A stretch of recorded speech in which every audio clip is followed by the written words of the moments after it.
Bueno, vamos entonces a empezar y hoy voy pues de manera consecutiva en la semana 3, la pasada y esta semana vamos a continuar con Historia Universal. ¿Ya? ¿Qué tal por ahí, Valentino? ¿Cómo estás por ahí, Jefferson? Bien, les voy a compartir por aquí entonces el material. Así es que atentos y atentas, chicas, chicos, y por aquí está. Solo un ratito antes de continuar. Me estaba olvidando que quiero tomar el screenshot. Un ratito. Just. Ahora sí. Antes que se me pase. Bien. Por si acaso, si hubiera cualquier problema con el tema del audio, si hubiera cualquier dificultad por ahí con algo que no se vea o algo, por favor, ya saben, me preguntan. Y otra cosa muy importante. Ustedes tienen el horario del multichat donde pueden ustedes ahí saciar todas sus dudas, despejar todas sus incógnitas. Así es que usen ese espacio. Todo lo que ustedes de repente quieran preguntar en esta clase, también pregunten, no hay problema. Yo de manera así, práctica, empiezo a responder por aquí y por allá. Pero si quieres por ahí algo que requiera, de repente es una pregunta que requiere de una respuesta mucho más extensa y tú quieres que de manera mucho más detallada, porque a veces no tenemos el tiempo por los temas que vamos a avanzar, ¿no?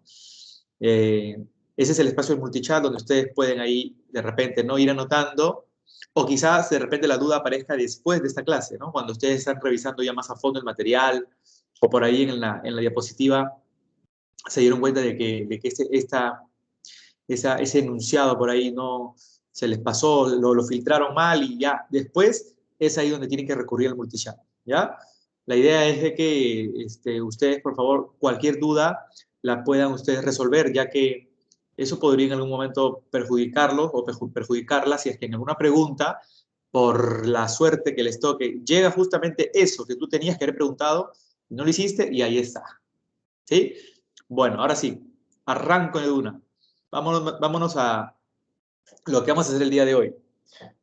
Miren, tenemos desde la Baja Edad Media, o sea, la última parte que tenemos que concretar de la Edad Media, siglo XIV, hasta la primera Revolución Industrial. O sea, esto va a ser, wow. Tenemos hasta el siglo XVIII prácticamente, ¿ya? Incluso vamos a llegar un poquito más, empezando el siglo XIX, ¿no? Entonces, de uno empezamos. Miren, la semana pasada, cuando habíamos empezado a ver la Edad Media, entendíamos ya que la Edad Media, según la línea de tiempo que puse al final, tiene tres momentos claves, ¿no? La Alta Edad Media, que es cuando está iniciando. ¿Y cuándo inicia la Edad Media? Con las invasiones bárbaras. Esas invasiones germanas de estos pueblos que llegaron a tomar diferentes partes de Roma occidental. Y esa parte de la Alta Edad Media también se puede ver cuando se desarrolla el Imperio Carolingio. El Imperio Carolingio ya es el momento en donde vemos que el Reino Franco, al unirse con la Iglesia Católica, forman, ¿no? todo un imperio con Carlomagno. Bueno, dentro de la Alta Edad Media también se ve el inicio del Imperio Bizantino, que como ya saben, sí, el Imperio Bizantino se va a ir por toda la Edad Media completa, ¿no? Y también se inicia el Imperio Musulmán, que también abarca los otros periodos de la Edad Media. Ya dentro de lo que corresponde a la plena Edad Media, o medioevo, es el momento central de la Edad Media, es ahí donde ya vemos el desarrollo del feudalismo, cómo la Iglesia Católica llega a tener bastante poder, y pues también además continúa el Imperio Musulmán y continúa el Imperio Bizantino. Y ya entrando a la etapa final del medioevo es donde se desarrollan las cruzadas, ¿no? Donde vimos claramente que por las cuestiones económicas de los señores feudales, estos principalmente encabezados por la Iglesia Católica, ya que el Papa era el señor feudal más poderoso de Europa, estos quieren llegar directamente hasta Cercano Oriente, hasta la península arábiga, hasta las zonas de Asia, donde hay más tierras y pueden ellos llenar sus bolsillos. Pero bajo pretexto de que los árabes han tomado Jerusalén, están llenando de ira, de rencor, de resentimiento a tanto cristiano escuche una misa en esa época, y es que ellos van a ser la carne de cañón que va a ir directamente a esas cruzadas, que van a ser 8 y al final van a hacer una goleada a favor de los árabes, ¿no? Prácticamente 8-0. Bueno, la primera cruzada sabemos que la segunda etapa de la primera cruzada, la cruzada señorial, esa fue la que sí ganaron los cristianos, ¿no? Pero el resto fue todas derrotas.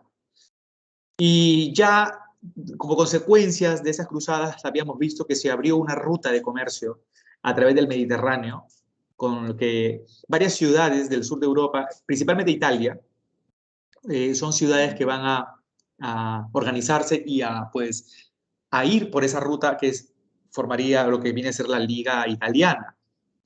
Y a partir de ese momento empieza, digamos, un proceso de mayor conexión económica que va a ser bastante positivo, les voy a decir, ¿ah? Bastante positivo para la gente que se está dedicando ahora a este sistema de comercio entre llevar productos de Europa hasta Asia y principalmente llevar de Asia a Europa toda una serie también de productos, principalmente las especias. ¿Y qué son las especias?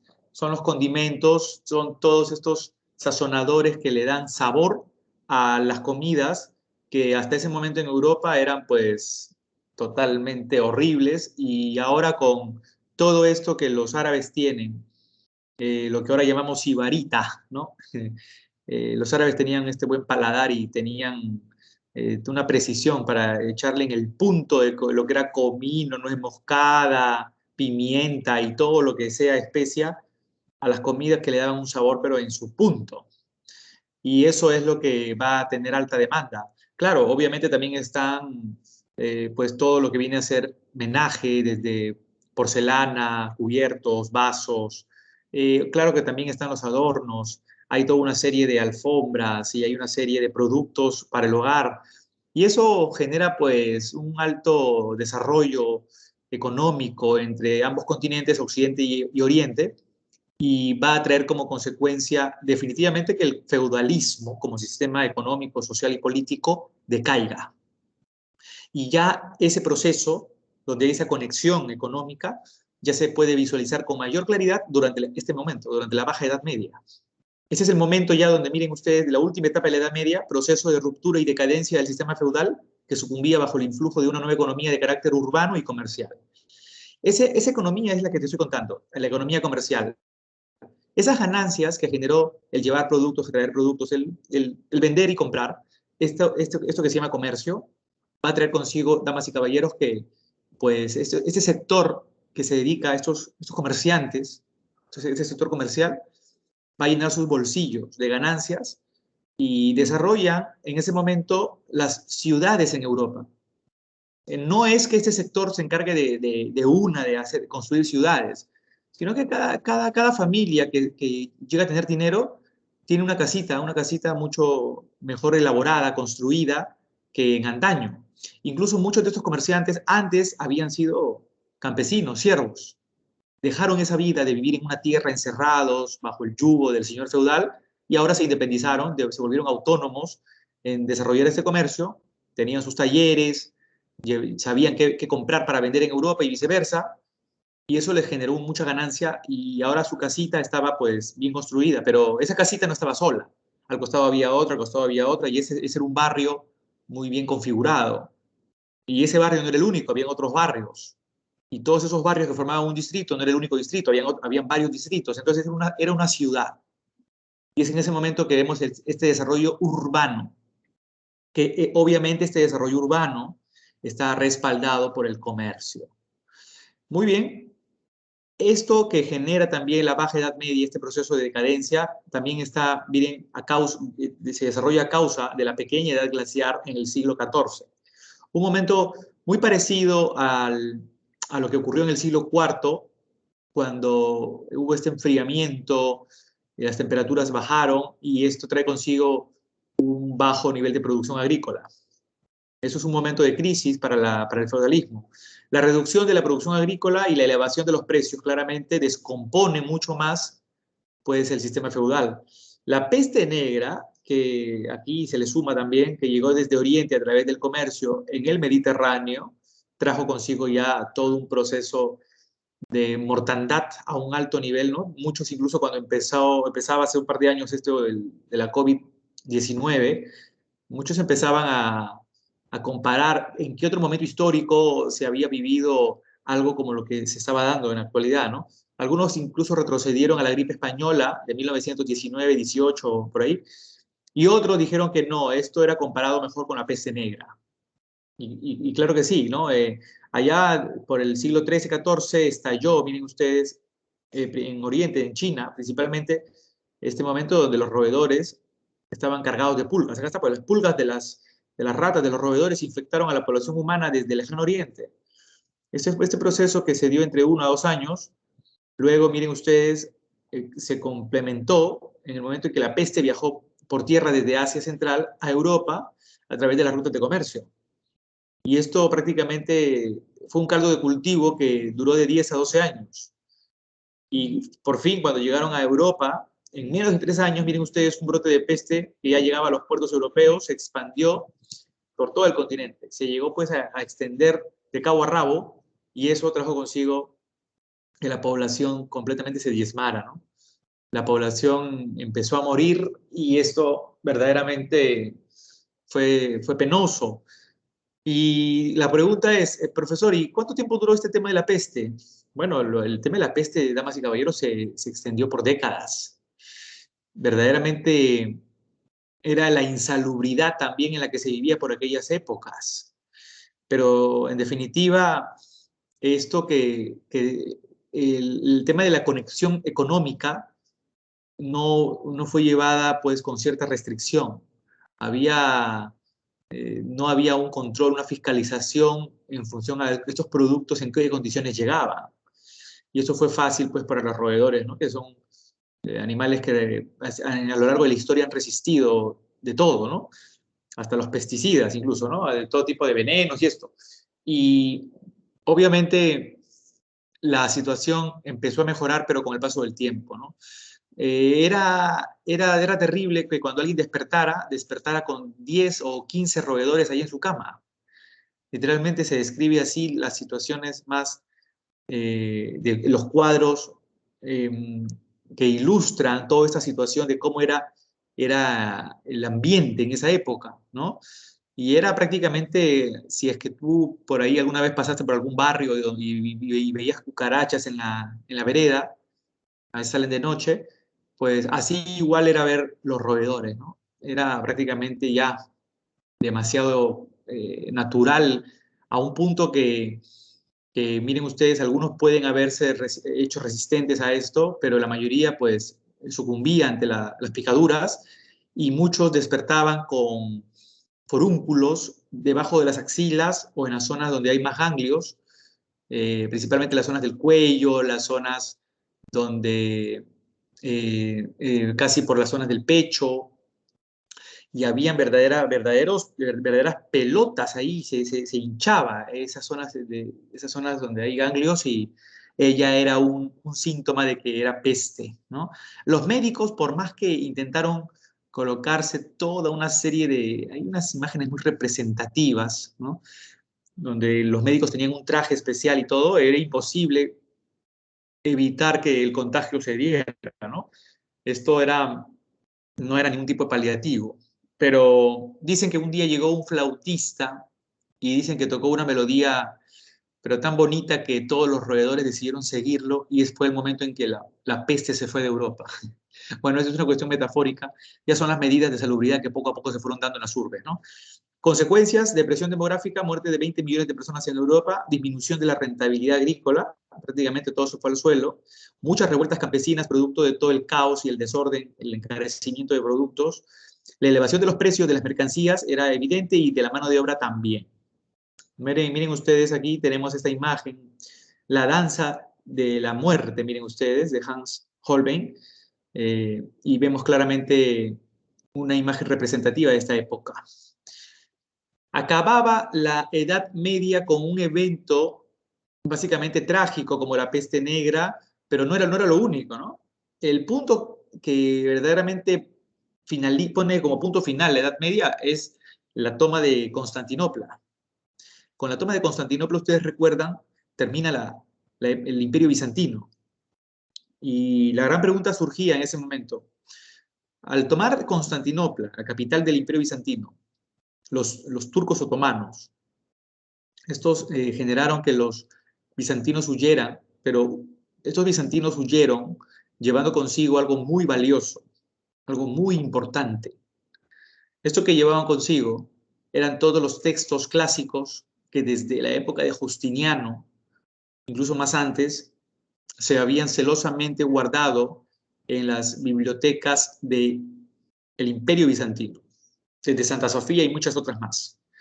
Además que los bizantinos, gracias a Justiniano, como vimos la semana pasada, habían logrado pues, guardar lo más puro del derecho romano a través del Corpus Juris Civilis. Todos estos textos valiosos, estos textos clásicos, verdaderamente se cuidaron y también hasta el final, esos son los textos que llegaron a sacar los bizantinos para que no sean tomados por los turcos.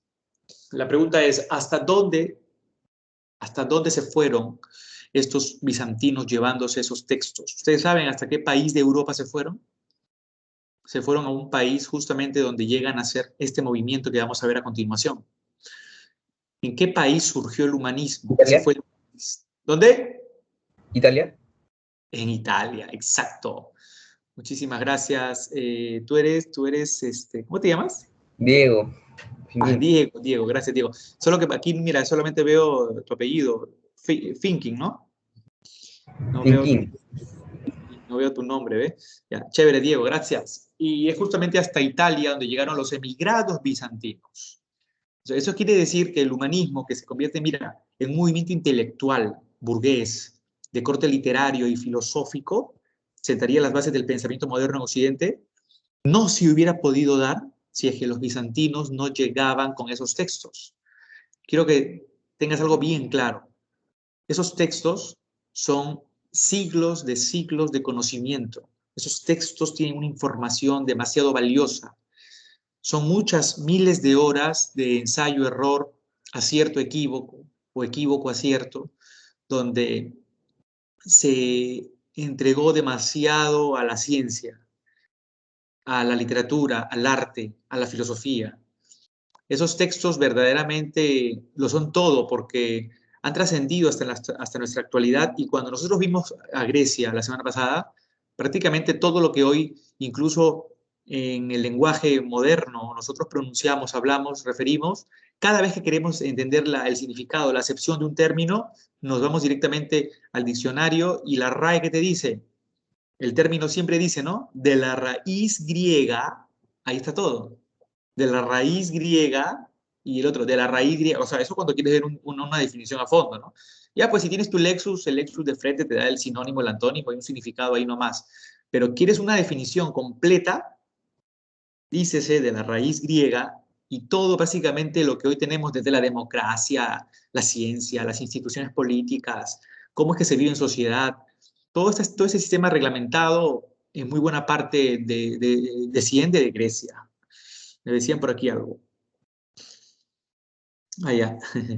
Allá, tienes tu hinchada por ahí, Diego. Tienes por ahí tu hinchada. Muy bien. Entonces, Florencia fue este lugar donde se empezaría a desarrollar todo este foco cultural importante del humanismo. Ahora, pregúntense algo. Nosotros no tenemos mucho tiempo para hacer a veces un análisis más allá, pero quiero tomar un minuto.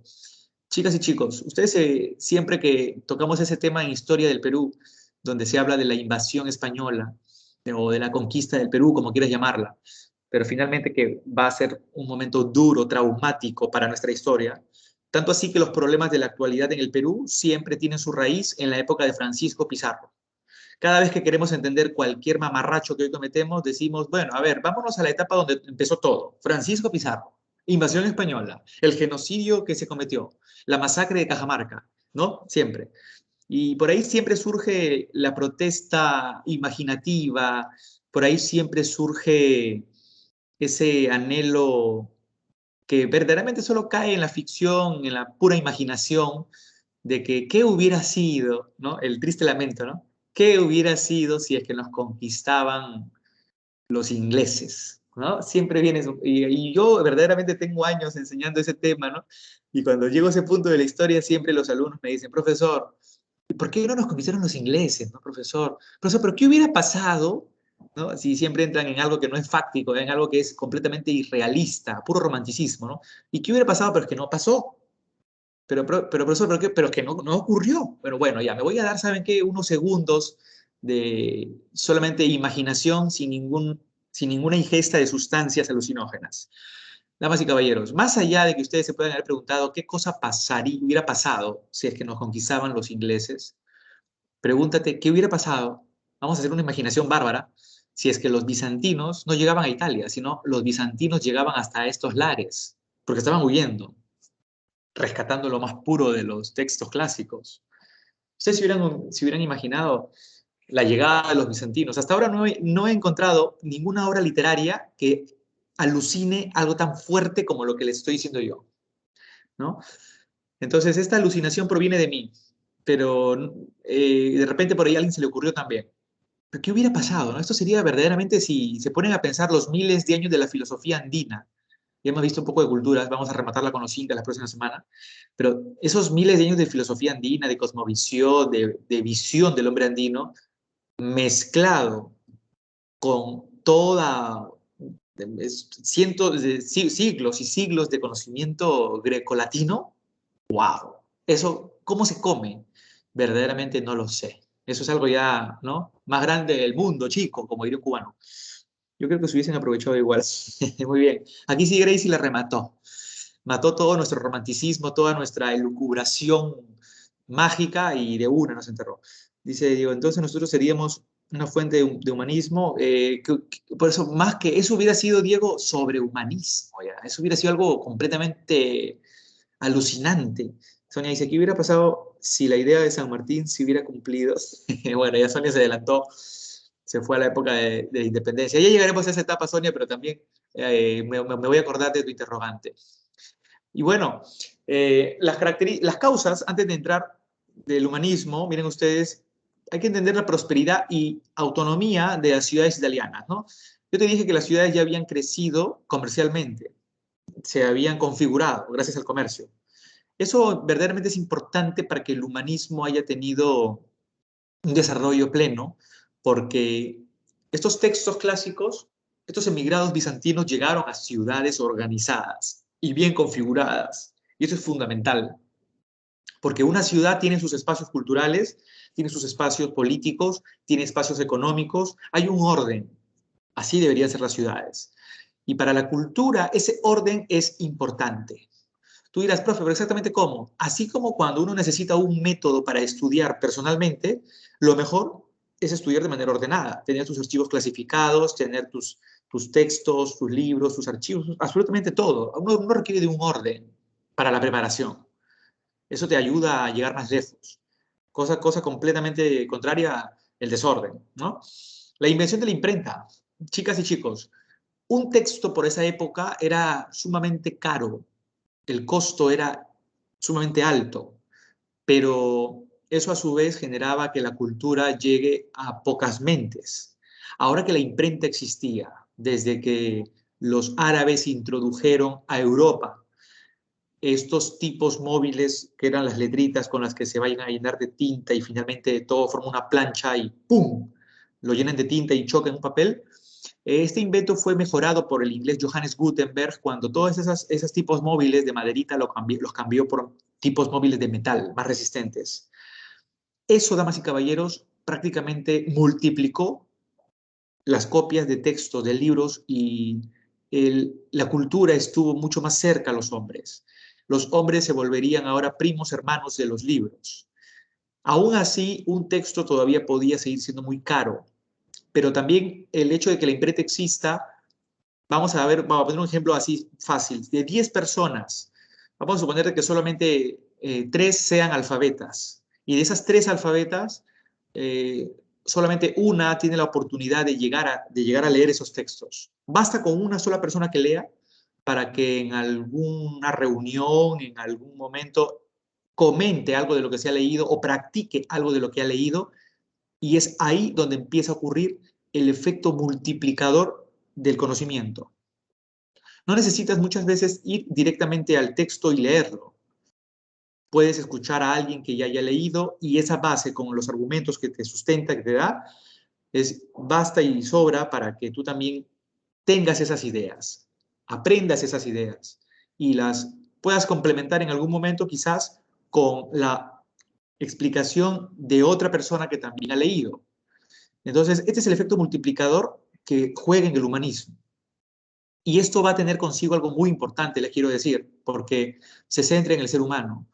El antropocentrismo es darle la importancia al ser humano de que el ser humano tiene la oportunidad, el hecho de que reivindique su capacidad neuronal, consciente, el intelecto que posee, y este es el momento en donde se recupera eso. Vamos a decir lo que en la Edad Media muchas personas no habían reivindicado ese derecho porque la Iglesia Católica jugó en contra de la cultura, y eso es muy, muy bien sabido.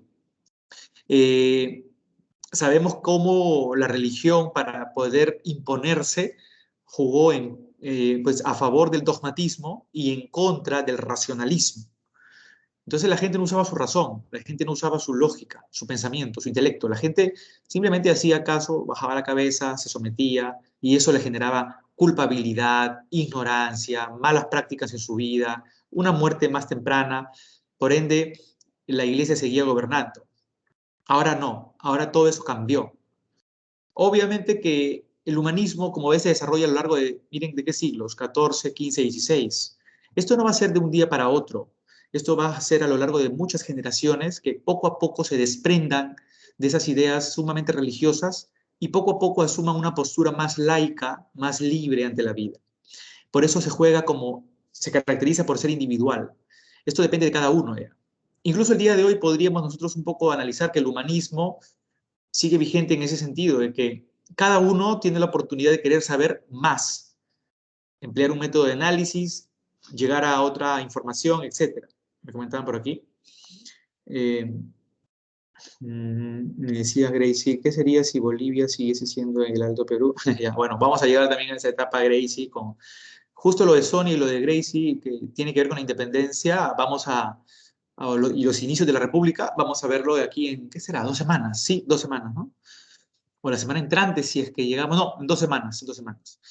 Chicos, la revaloración de la cultura grecolatina, porque son los textos clásicos los que regresan, y el rechazo, obviamente, a la filosofía de la Iglesia, me refiero a la escolástica. La escolástica no fue inicialmente la filosofía de la Iglesia, inicialmente fue la patrística, pero la patrística era imposición total, imposición total. La escolástica intentó conciliar un poco de razón más dogmatismo. Aún así, el dogmatismo es dogmatismo y donde quiera que pongas un poquito de pimienta dogmática, que estamos mal. La idea era eliminar esto completamente y el humanismo la rechazó rotundamente. ¿Qué representantes hubieron en esta época? Bueno, tenemos a Francesco Petrarca, que es básicamente un precursor, ¿no? Un precursor del humanismo, con Cancionero. Tenemos también a Giovanni Boccaccio, con el Decamerón, es también un precursor propiamente, y uno de los representantes claramente, y el más importante y el más notable, al punto que se le conoce como el príncipe del humanismo, es el señor Erasmo de Rotterdam. Y en esta obra, El elogio de la locura, es básicamente, o el encomio de la estulticia, básicamente él es donde explicaba situaciones de la vida completamente cotidianas, donde muchas veces no hacemos uso del pensamiento y verdaderamente seguimos costumbres o tradiciones que no tienen mucho sentido para nuestra vida. Entonces era el elogio de la locura, el encomio de la estulticia, él estaba dando metafóricamente un aplauso a cómo es que la gente vive en el día a día. Bueno, seguir muy lejos, creo yo que hemos sucumbido nuevamente ante una etapa irracional en la actualidad, ¿no? Pero esto ya creo que tiene que ver más con la tecnología, ¿no? Donde estamos demasiado adictos creo yo, a la tecnología, principalmente táctil, ¿no? Es ahí donde muchas veces, creo que muchas horas del día se nos pasa.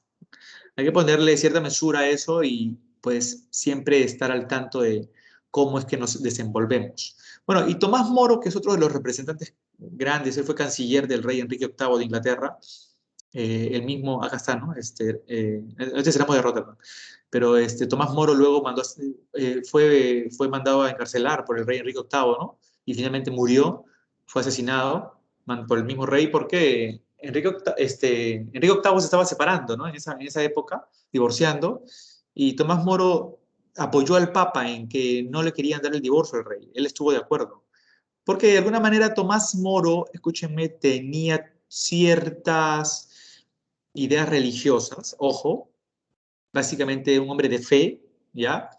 Eh, pero aún así, al escribir Utopía, él se encaja dentro de estos representantes claramente del humanismo, porque Utopía es una isla justamente que tiene ese nombre, y ese es el nombre de la obra, porque no existe esa isla. Utopía es eso, lo utópico es algo quimérico, es un sueño, es algo que no tiene lugar, algo que no existe realmente. Pero ese sueño, esa quimera, puede convertirse en un anhelo. Y eso era lo que pretendía Tomás Moro. En esa isla, las personas eran muy colaboradoras entre todas, se daban la mano, solidarios, solidarias, y las cosas no eran del dueño, sino del que las necesitaba. Todos no tenían la gente no tenía ese complejo de querer tener más cosas materiales. La gente básicamente vivía para servir a su prójimo. Y de esa manera, al todos darse la mano y hombro con hombro, habían eliminado la pobreza, la desdicha, el hambre, no había guerras. Entonces todos reflexionaron en el momento en que leyeron Utopía. Todos reflexionaron y dijeron, oye, si eso se puede lograr, miren ustedes, esa obra trascendió tanto que en el siglo XIX, me voy a adelantar a esto, cuando surgiría después de la primera revolución industrial, el socialismo científico, es una ideología a favor de los obreros que eran explotados en las fábricas. Muchos de los pensadores estos socialistas, entre los que destacan más importantes Marx, Engels, le dieron una especie de saludo desde esa época, imagínate, a Tomás Moro, diciendo que Tomás Moro en realidad era un precursor del socialismo, ¿no? Obviamente no, acá el socialismo no tiene nada que ver, pero esa obra trascendió mucho. Miren ustedes, entonces el humanismo es esto. Y aquí tenemos esta importante ruta de comercio que como ven ustedes, fue otro factor para el desarrollo del humanismo y el renacimiento, la migración bizantina, ¿no? Esto ya lo hemos visto, justamente les he comentado previamente, los textos que llegaron directamente hasta Florencia, hasta Italia. Y obviamente que gracias a ello también nació el Renacimiento. Entonces, no es que los italianos tenían un intelecto puro, innato, ¿no? Sino que tengan en cuenta que siglos de conocimiento y de saber llegaron ahí, ¿no? Y esto, si quieres, podemos compararlo de manera metafórica con ¿qué pasaría si un ser humano desde muy pequeño se convierte en hermano de la cultura? Es decir, se cría en un ambiente donde todo es saber. Tienes a tu disposición textos, libros, aprendizaje, hay mucha motivación, mucha iniciativa de parte de su familia para que ese niño aprenda, pero aprenda para bien, ¿no? No un aprendizaje meramente memorístico, como es que actualmente queremos tener, sino un aprendizaje reflexivo, un aprendizaje donde el joven, el niño pueda, gracias a sus mismos errores, ir llegando a las respuestas, a la verdad. Un aprendizaje de ese tipo, ¿no?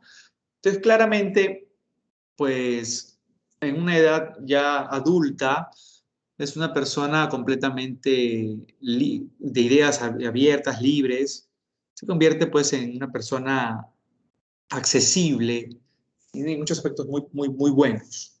Va a poder aprender acceder a nuevos aprendizajes y todo esto, ¿no?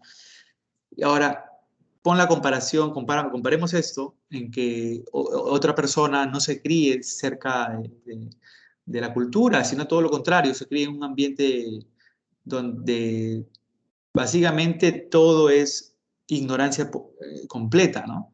Igual el efecto va a ser el antónimo a lo que pusimos inicialmente, ¿no? En una edad mayor, pues ni siquiera tendrá una correcta forma de expresarse y va a ser más complicado querer tener acceso a nuevos aprendizajes, porque todo requirió por un proceso, un entrenamiento, ¿ya? Entonces, así, de esa forma, es que cuando estos textos clásicos llegaron hasta Italia, es que el humanismo y el Renacimiento pudieron desarrollarse. Claramente es eso. El humanismo y el Renacimiento no pueden haber tenido una posibilidad de desarrollo si es que no ocurría este suceso importante. Ahora, el Renacimiento fue un movimiento más completo que el humanismo, porque el humanismo solo abarcó letras. El humanismo solo abarcó libros, para que lo tengan claro, textos, libros.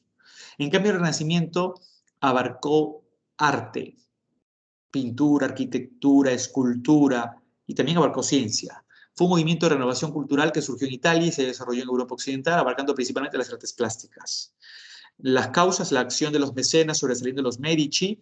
Bueno, es que los mecenas son familias aburguesadas, o sea, familias que han acumulado dinero, son burgueses, son comerciantes.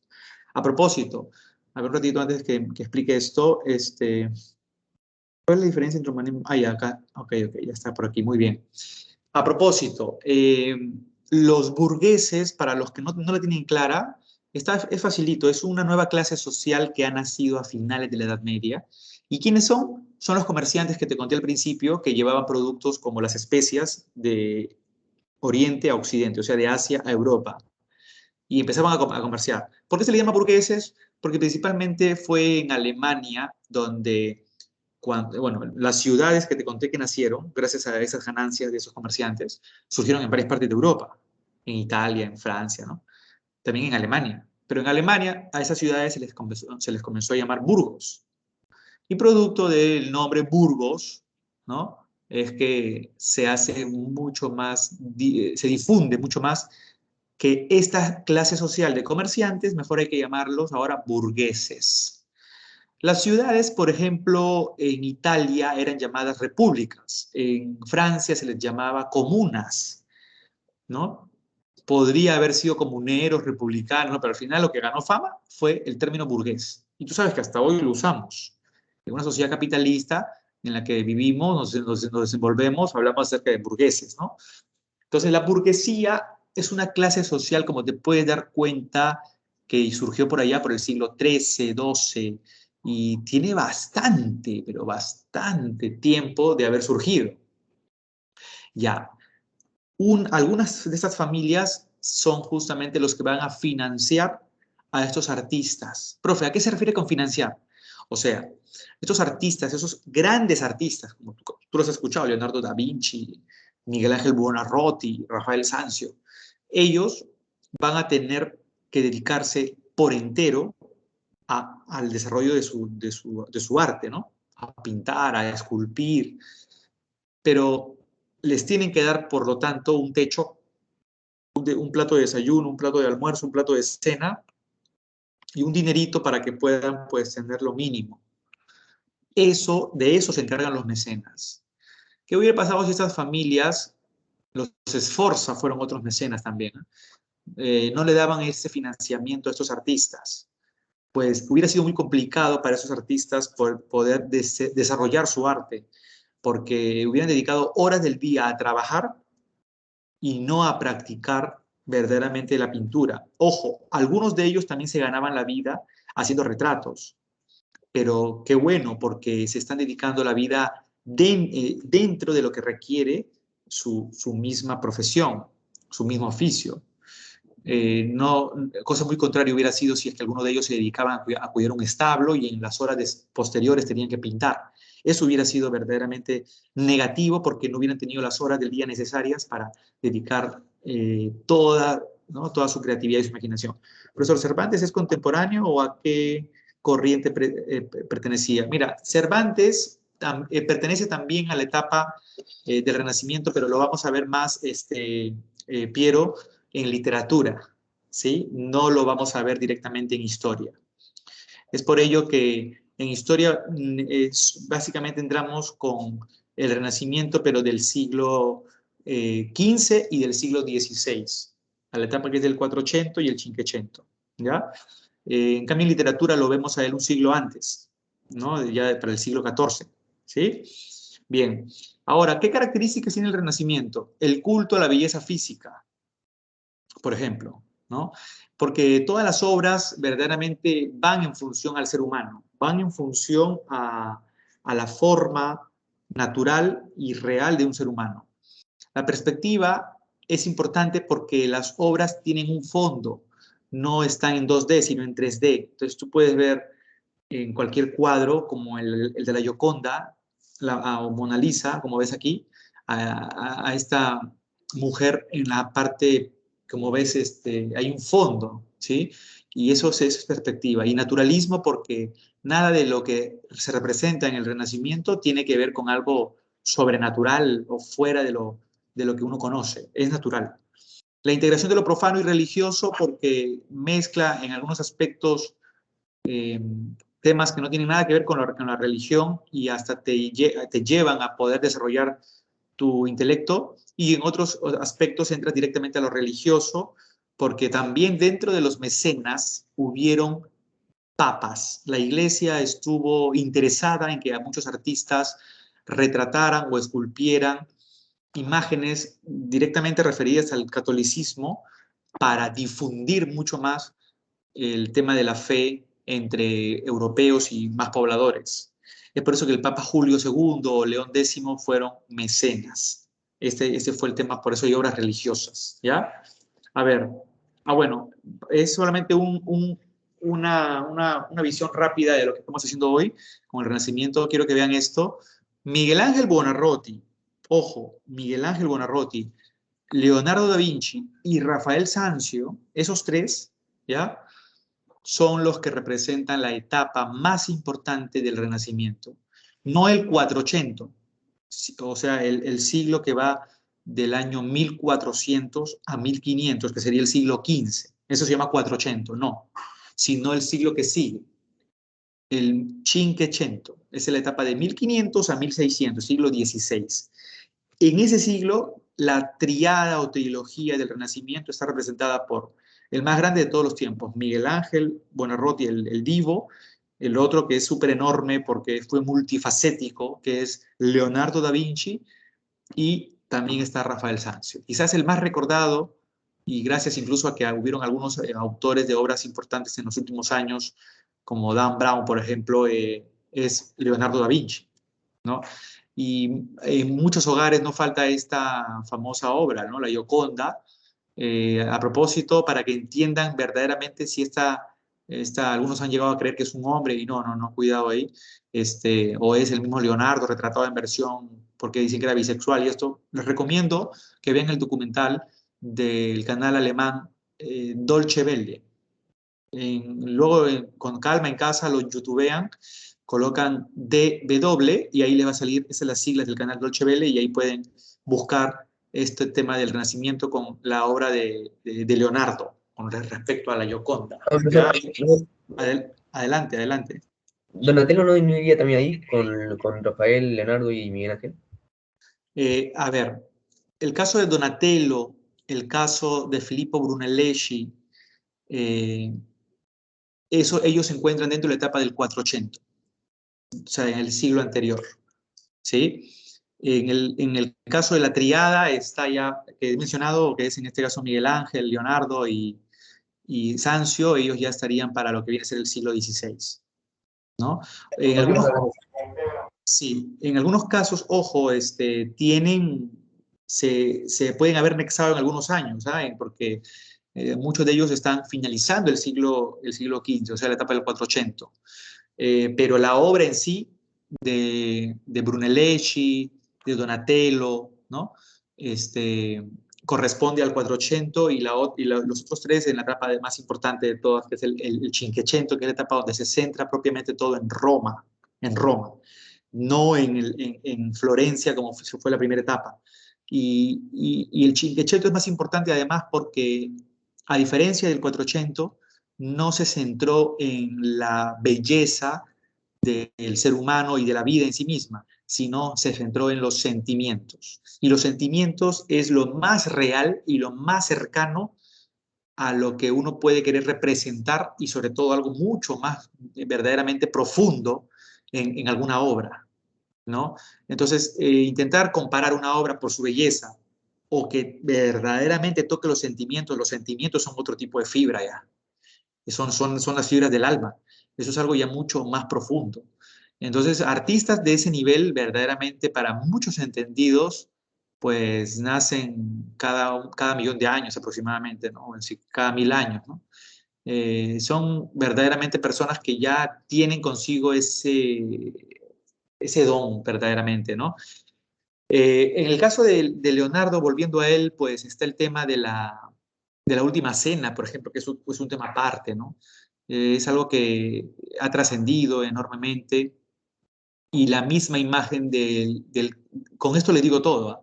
La misma imagen de Jesús que nosotros conocemos y ustedes han podido visualizar siempre en alguna estampita, en el Jesús en ti confío, es un cuadro que a veces está en casa, o cuando pasas por una iglesia, tú sabes cómo es Jesús, ese Jesús que tiene la pinta de un rockstar, es un flaco, pintón, ¿no? Ojos acaramelados, no tiene nada ¿no?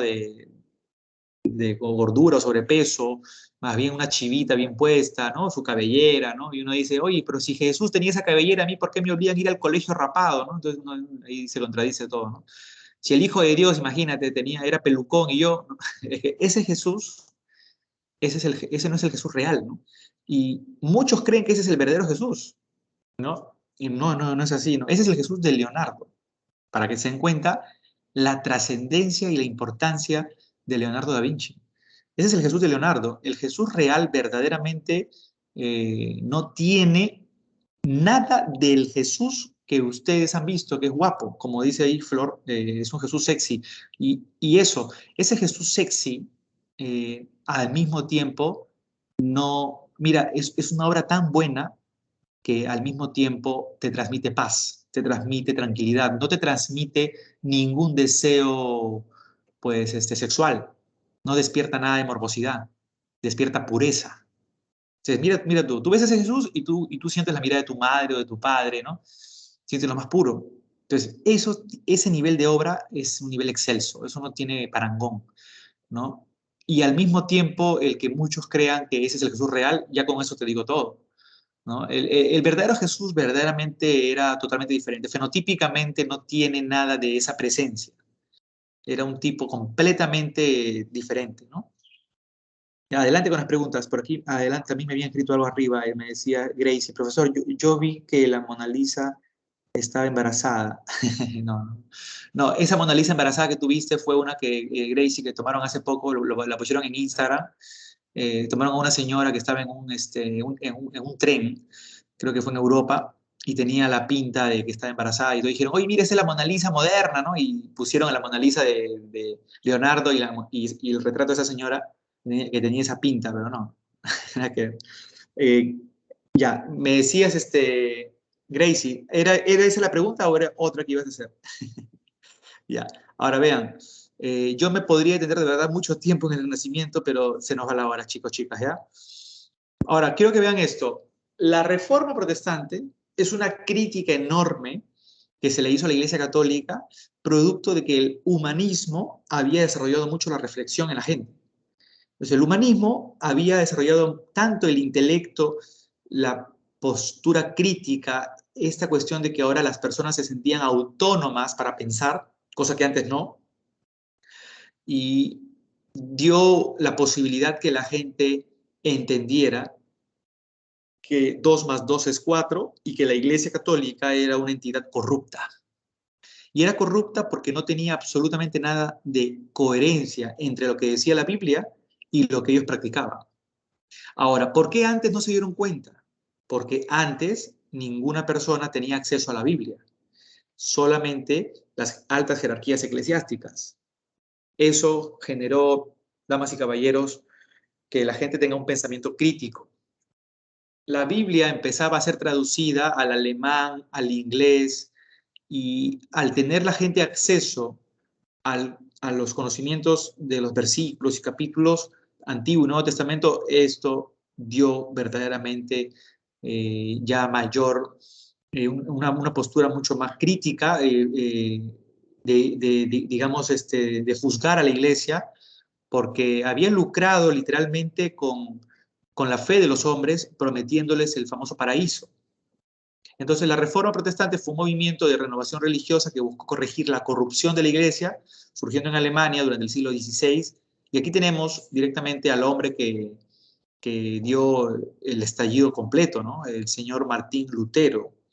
Ojo, Martín Lutero era un abogado que decidió dedicarse por entero a la vida eclesiástica a raíz de una situación muy fuerte que él vivió en su etapa cuando estudiaba leyes. Y dicen, pues, los biógrafos de él dicen que el hombre, al encontrarse en medio de un campo durante una tormenta prácticamente eléctrica, ya el hombre estaba a punto de morir ahí porque un rayo le caía y lo fulminaba, ¿no? Pero dicen que en medio de todo ese desastre natural, él le implora a Dios y le dice, si tú me salvas, si tú me sacas de esta, yo te prometo que me entrego en cuerpo y alma a la iglesia. Y finalmente no muere. Y él siente que es Dios el que lo ha ayudado. Entonces decide entregarse y digamos, entra a la orden de los agustinos en Alemania. El tema es de que Lutero quiere seguir al pie de la letra todo esto que la iglesia se ha encargado de difundir bastante, ¿no? El hecho de vivir una vida recta, una vida proba, eh, practicar el celibato, ¿no? O sea, los sacerdotes o la gente que se ordene a la vida monástica, eclesiástica, no puede tener ningún tipo de deseo sexual, ni sentimiento, ni contacto, nada, ¿no? No cometer el pecado de la gula, o sea, por ahí te provocó una alita bróster de noche y pero ya cenaste, no te pases, pues eso es gula ya, ¿no? Y no duermas tampoco más porque hay que ser disciplinados. Entonces Lutero empezaba a sentir toda una serie de cosas que por ser un hombre pues tenía pues algún sentimiento por alguna fémina, por ahí el hombre quería dormir un poco más, entonces se sentía vago, se empezó a sentir flojo, se autocriticaba, se autoculpaba y esto lo llevó al delirio, ¿eh? El hombre empezó a autoflagelarse, ¿no? O sea, se agarraba latigazos y se lanzaba en la espalda, ¿no? O sea, a ese punto de culpabilidad. O sea, el hombre se estaba volviendo loquito, literalmente. Pero, ¿qué pasó? El hombre dijo, no, ¿qué me pasa? O sea, ¿tengo al demonio adentro? ¿Qué pasa acá? Entonces, él hasta el momento no había leído la Biblia porque todavía era un monje, ¿no? Y decidió empezar a querer ver si lo que decía la Biblia de todo esto era cierto o no. El hombre empezó a leer la Biblia y la sorpresa fue que, empezando por el celibato, no estaba establecido en las Sagradas Escrituras y nada de lo que se habían inventado los sacerdotes con que el tema de la flojonería, que si duermes un poco más, que si comes, nada de eso estaba ahí. Y es por ello que él fue uno de los abanderados, sino el abanderado directamente, ¿no? ¿Por qué surge la reforma propiamente? Bueno, la crítica humanista en Europa fue grande y había hecho bastante. La iglesia también se había esmerado con la corrupción que cometían, la excesiva riqueza eclesiástica, viendo pues a los sacerdotes que vivían muy bien y tenían un estatus muy alto, pero la gota que derramó el vaso llegó pues cuando el Papa León X generalizaba la venta de las indulgencias, que hacía ver que la iglesia sea más corrupta que nunca. Las indulgencias era el momento en el que tú ibas a confesarte y le decías al padre, ¿no? Mira, padre, he hecho estas lisuras, he tenido estos pensamientos pecaminosos, y el padre te decía, bueno, hijo, entonces tienes que rezar tantas Aves Marías, tantos Padres Nuestros y tantos credos, pero adicionalmente tienes que darme un dinerito, y ese dinerito era la indulgencia. ¿Para qué? ¿Para que te perdonen de los pecados? No. Con que tú des dinero, porque tu indulgencia no era para que te perdonen el pecado, era para que cuando mueras, estando en el purgatorio, tu cola no sea muy larga. Entonces, no iba a ser una cola larguísima, tipo primer gobierno de Alan García. Iba a ser simplemente pues una atención más rápida. Ibas a estar en atención preferencial. Eso para ver luego si te vas al cielo o te vas al inframundo. Eso si es que pagabas tu indulgencia. Y el Papa, el que había ordenado esto, era León X, y decía pues que con lo que se logre recepcionar de las indulgencias, eh, se construiría la Basílica de San Pedro. Entonces la gente creyente, completamente, ¿no?, dogmática de esto, pagaba y pagaba y pagaba. Y eso fue la gota que remó el vaso, porque eso se notaba a leguas, pues, que era una corrupción desmedida. Y es ahí en donde ya Lutero se cansa y decide viajar directamente a Roma. O sea, date cuenta el viajecito que hizo Lutero, ¿eh? desde Alemania hasta Italia. Y cuando llega a Roma, para ver, ¿no? Prácticamente en la yema de todo, se dan cuenta que ese nivel de corrupción de la iglesia está, pero por la estratosfera. Los sacerdotes, con decirte, obligaban a los feligreses a comprar estampitas de Cristo, de cualquier santo, a un precio excesivo. Para que sus pecados sean perdonados, los obligaban a rezar Padre Nuestro subiendo por una escalinata y arrodillados todavía, tenían que rezar en cada peldaño. Era un peldaño para llegar casi al Cerro San Cristóbal, imagínate. Y una vez que lleguen allá, allá tenían que comprar cruces, les obligaban a comprar hasta los clavos de Cristo. Con estos clavos crucificaron a Cristo, mira, cómprate esto. Hasta les vendían leche, ¿no? Y le decían, mira, ¿sabes qué quieres tomar? Esta es la leche que salió del mismo seno de María. Toma, te la vendemos. Y la gente, en su ignorancia, ¿no? Compraba esto y se volvían ricos. Y no solo eso, eran tan corruptos incluso que, y tan, esta gente de mal vivir, ¿ah? Habían prostíbulos directamente para sacerdotes. Entonces Lutero vio todo eso. Dijo, estos son unos degenerados, ¿no? Estos viven en la inmundicia y no sé cómo se jactan de tanta pureza y esto. Entonces Lutero, cuando regresa, empieza a dar conferencias y ya no se guardaba nada. Todo ese pregón que hizo Lutero en esas conferencias que daba, era con mofa, con sarcasmo, era una crítica directa, y eso lo llevó a redactar sus 95 críticas contra las indulgencias o las 95 tesis que decidió clavar en un papelote grande en la catedral de Wittenberg, en Alemania. Es ahí en donde empezó el luteranismo que ustedes ven aquí.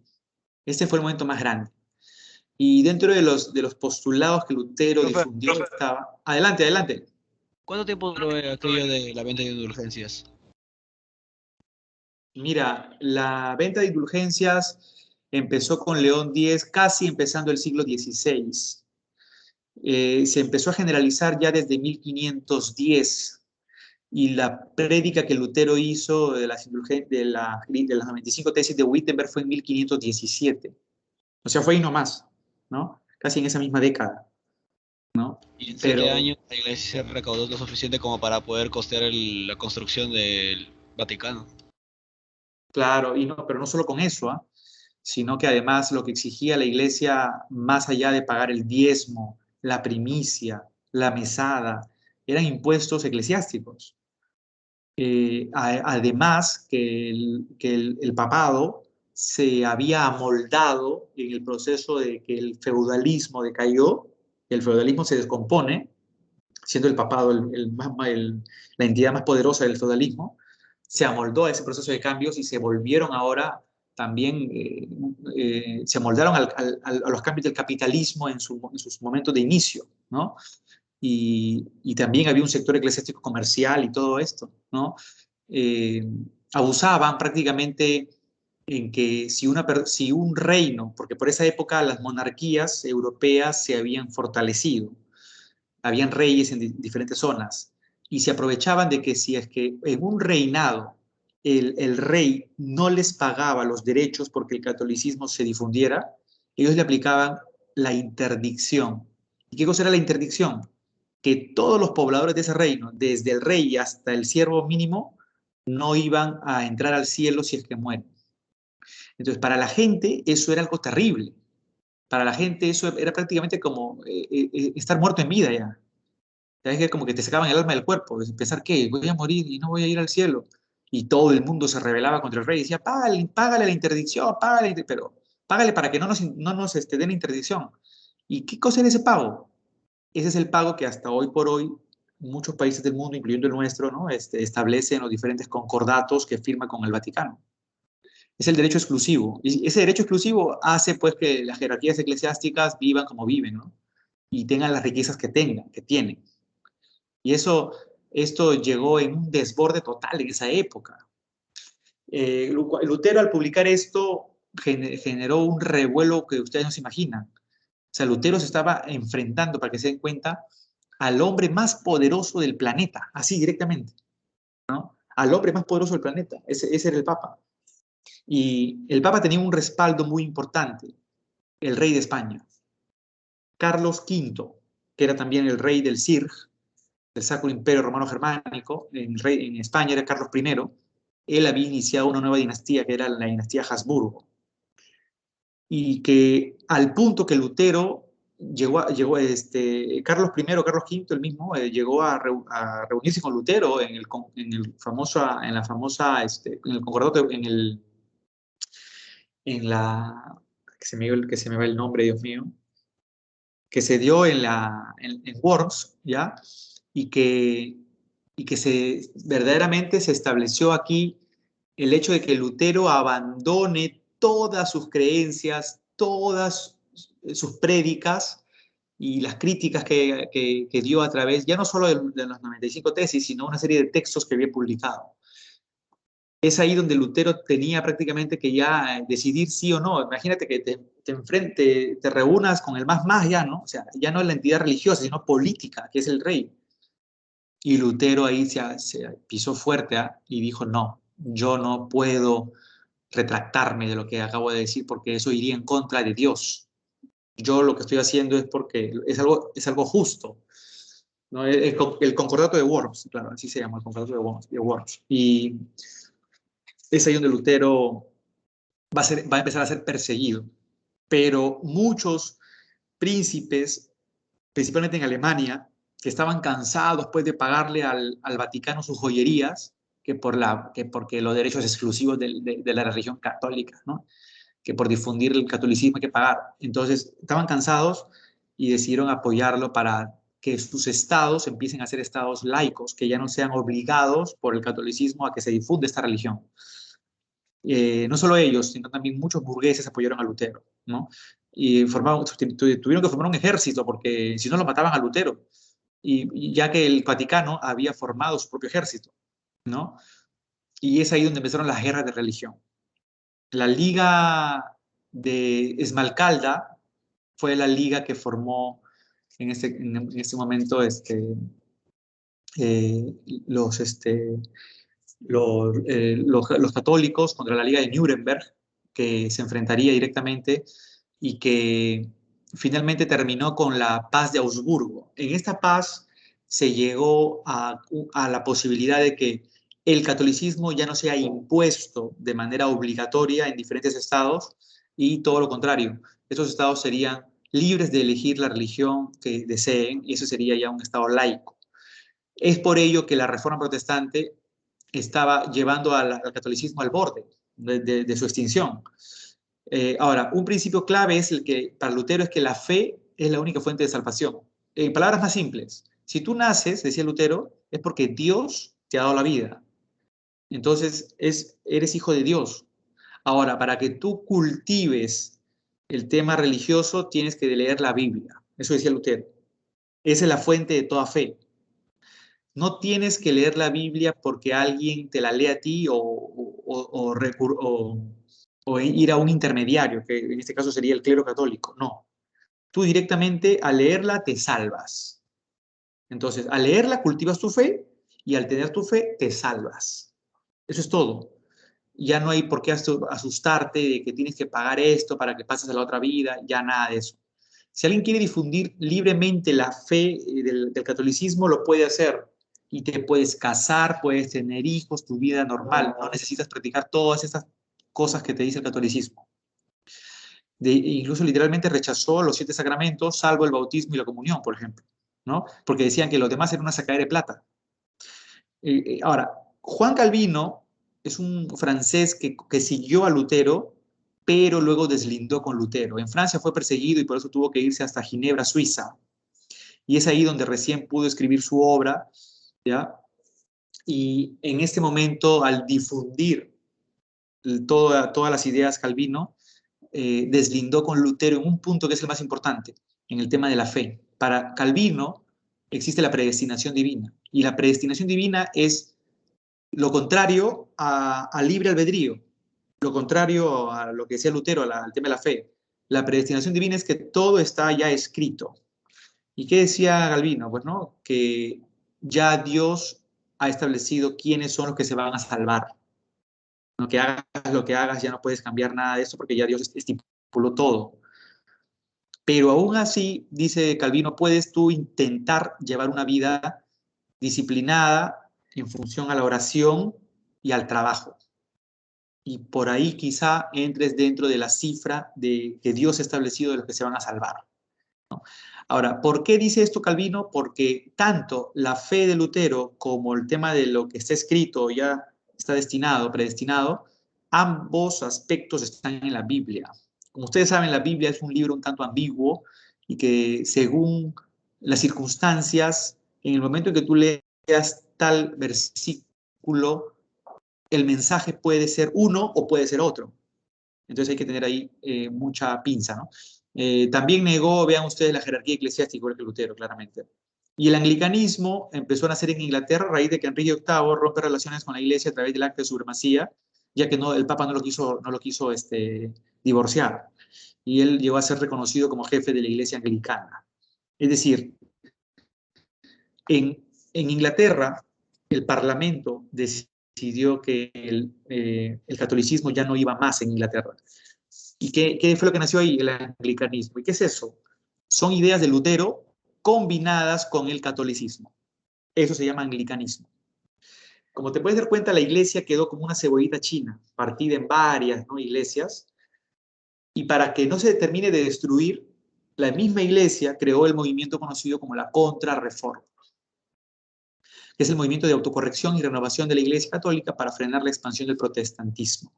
Miren esta caricatura antiprotestante, ¿no?, que muestra a un monje usado por el diablo como gaita, miren ustedes, ¿no?, en referencia a la reforma de Lutero. Ojo, aquí el papa más importante dentro de la Contrarreforma es el Papa Paulo III. Paulo III era uno de las grandes autoridades de la Iglesia que en 1538, por ejemplo, a raíz de toda la masacre que había ocurrido aquí en América con la invasión europea, él publicó una bula que es una de las más grandes de toda la historia, que es la bula Sublimix Deus. Esta bula fue importantísima porque mientras que en América los invasores europeos consideraban que los autóctonos aborígenes eran prácticamente animales, literalmente, ¿no? El Papa se encargó de decir de que todos éramos seres humanos en esa bula, ¿no? Pues eso fue después de todo un debate filosófico, ¿no?, el debate de Salamanca.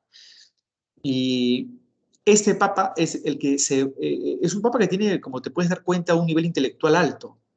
Y es este mismo Papa el que se va a rodear de cardenales, pero ojo, todos son intelectuales, ¿eh?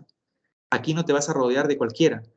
La iglesia se rodeó, la crema innata de la jerarquía se volvió una crema innata muy intelectual. Y en base a ese intelecto es que iban a responder de una manera más alturada para no terminar de caer como institución.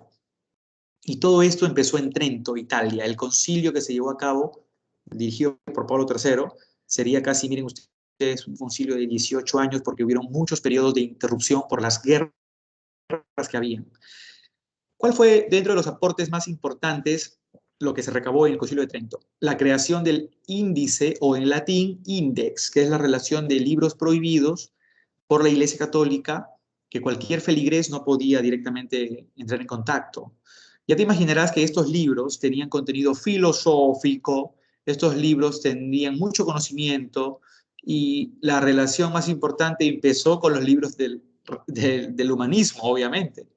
O sea, que los primeros que encabezaban la lista eran Erasmo de Rotterdam, Giovanni Boccaccio, Francesco Petrarca, Tomás Moro, Nicolás Maquiavelo, ¿no?, Antonio Nebrija, y después ya te imaginarás todas las escuelas habidas y por haber en filosofía, desde Locke, Hume, pasando por Descartes, Kant, ya te imaginarás, ¿no? El índex, para que tengan una idea ustedes, no se eliminó sino recién hasta el siglo XX, 1963.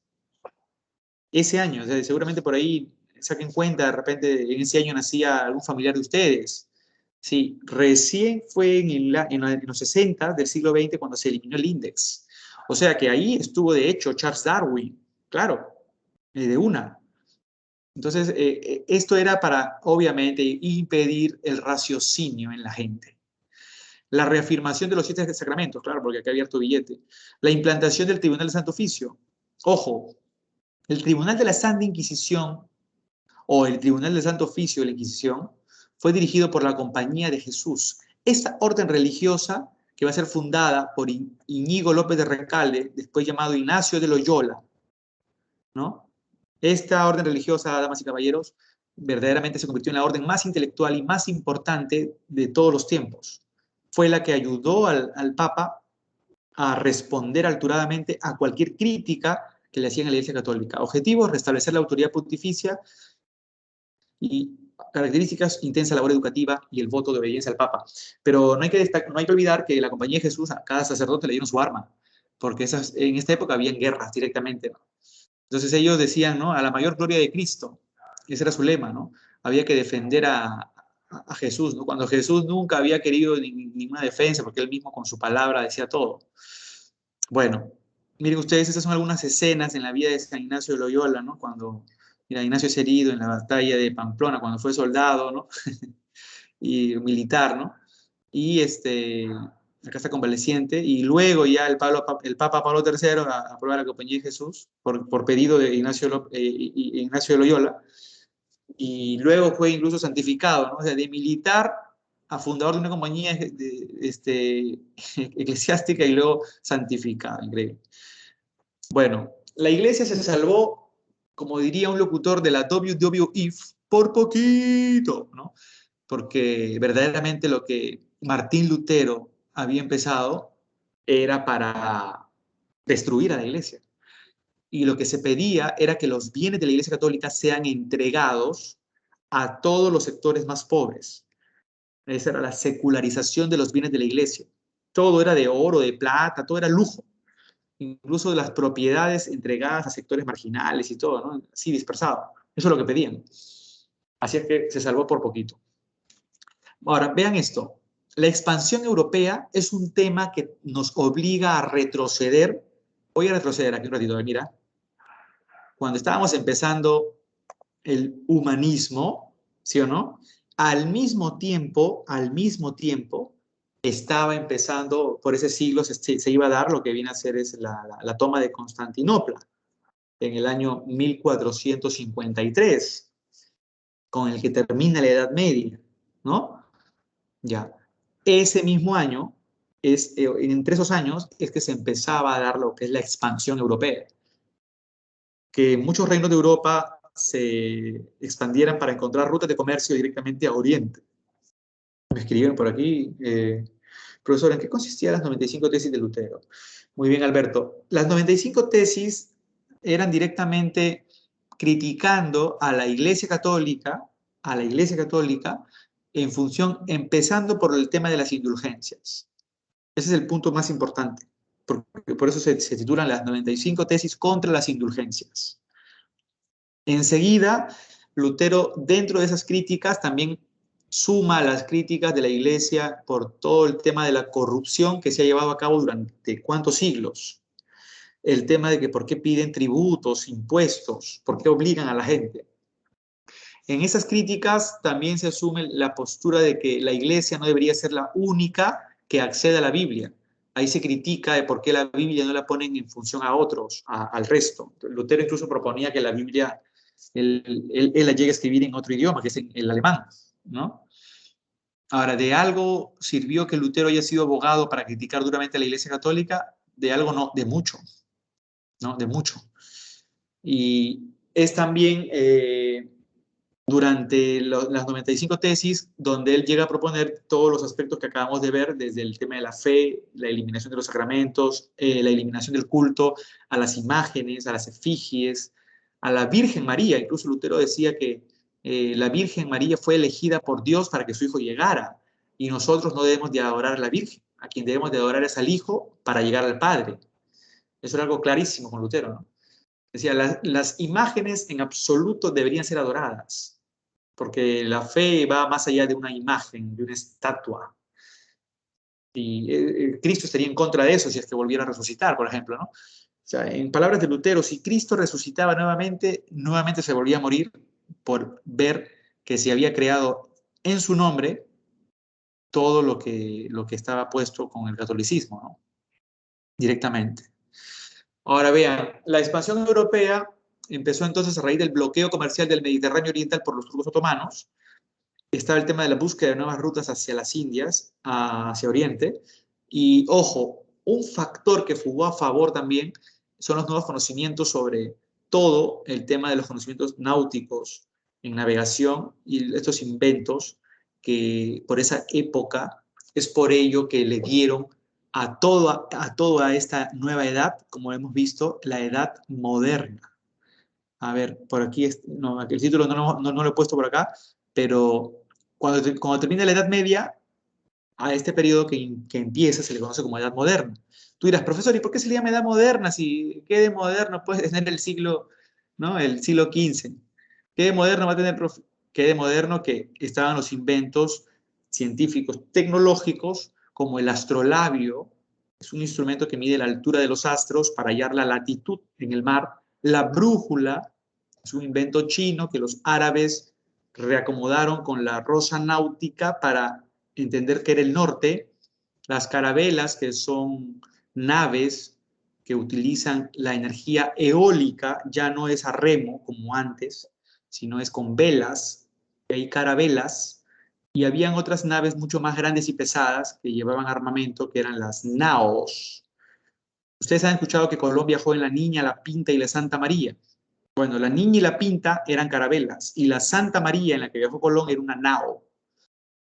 Otro invento, el timón de pilotaje, que le daba mayor maniobrabilidad a las naves. Otro invento importante, los portulanos, que eran diarios de navegación que acumulaban mucha experiencia en lugares inhóspitos de tantos navegantes para que otros aprendieran sobre esa experiencia. Otro avance formidable de esa época fue la cartografía, la ciencia de los mapas. Gracias a la cartografía, ahora se entendía cómo era el mapa mundi, cómo eran los diferentes lugares a donde se llegaba. Y también tenemos que colocar a la imprenta y el papel, que jugaron a favor de que dentro de la preparación de los navegantes, saben ustedes, eran intelectuales, físicos, astrónomos, ellos llegaran a acumular un conocimiento mucho más preciso. Tenemos que también colocar dentro de los avances la pólvora. La pólvora es un invento chino que era básicamente usado para fuegos artificiales, pero los árabes le dieron el uso bélico. Y una de las armas más famosas de esa época era las culebrinas, los cañones dentro de esa época y el arcabuz. Ese era el más importante de todos, sobre todo, ¿no? Cargaba un perdigón cada minuto, pero ese es un arma propiamente que en la expansión europea se desarrolló. Por lo tanto, también va a tener que ver con la invasión a América, al Perú, porque eso está dentro de la expansión europea. Bueno, las exploraciones portuguesas, como pueden ver en este mapa, habían empezado mucho más antes, gracias a una cosa, que Portugal era este reino que estaba libre de árabes. Los árabes habían tomado la península ibérica. Acuérdense que los visigodos, ¿se acuerdan ustedes si retrocedemos a ver a las invasiones bárbaras? Uno de los reinos germanos que llegó a tomar la península arábiga fueron los visigodos, ¿se acuerdan? En el año 378, cuando le ganaron a los romanos en la batalla de Adrianópolis. Una vez que los visigodos tomaron esa zona, ya nació el reino visigodo. Y habían reyes ahí, ¿no? Ya. El reino visigodo cayó en el año 711, o sea, casi 300 años después. ¿A raíz de qué? De que cuando los musulmanes, el imperio árabe, estaba en un proceso de expansión, los árabes llegaron a tomar esa zona. Y don Rodrigo, que fue el general que dirigió a los visigodos, perdió, ¿no? En la batalla de Guadalete. Desde ese año, la península ibérica estaba tomada. Pero con el pasar de los tiempos, de los años, la zona de Portugal, esa zona sí logró liberarse y se volvió autónoma. En cambio, España no. Y España seguía tomada hasta el siglo XV, saca cuenta, son 800 años casi, por los árabes. Entonces quiero que te enteres de algo que quizá no sabías. Los españoles estaban librando desde el año 711, que habían perdido en la batalla de Guadalete, hasta 1400 y pico, siglo XV, una guerra que es la guerra más larga de la historia, es la guerra de reconquista española. ¿Por qué? Porque los españoles estaban reconquistando la península ibérica. Entonces, ¿qué jugó a favor de que los portugueses fueran los primeros en navegar, en buscar rutas de exploración antes que los españoles? Que Portugal no estaba invadida. Es más, en Lisboa, Enrique el Navegante, hijo del rey Juan II de Portugal, pudo implementar la Escuela Náutica de Sagres, que era el lugar desde donde grandes investigadores se preparaban y podían empezar exploraciones. Como ves acá en este mapa, a lo largo del siglo XV, Portugal, desde la creación de la Escuela Náutica de Sagres, emprendió una serie de investigaciones. Las Islas Madeira, Ceuta en África, Cabo Verde, Guinea, el Golfo de Guinea. Y mira lo que pasó, miren aquí justamente en el punto 1, en el extremo sur de África, en 1486. Este es el Cabo de las Tormentas, ¿sí? Cabo de la Buena Esperanza también llamado, descubierta por Bartolomé Díaz. O sea, casi a finales del siglo XV, ya los portugueses llegan hasta ese lugar.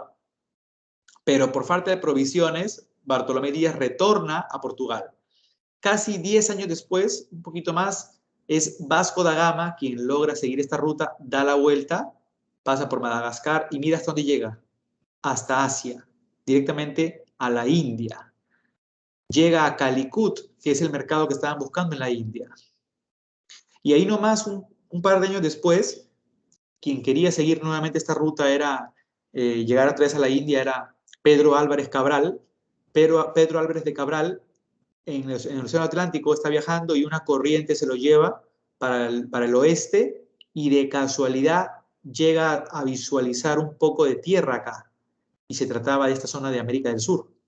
Zona que los portugueses van a reclamar y esto es lo que se va a conocer como Brasil.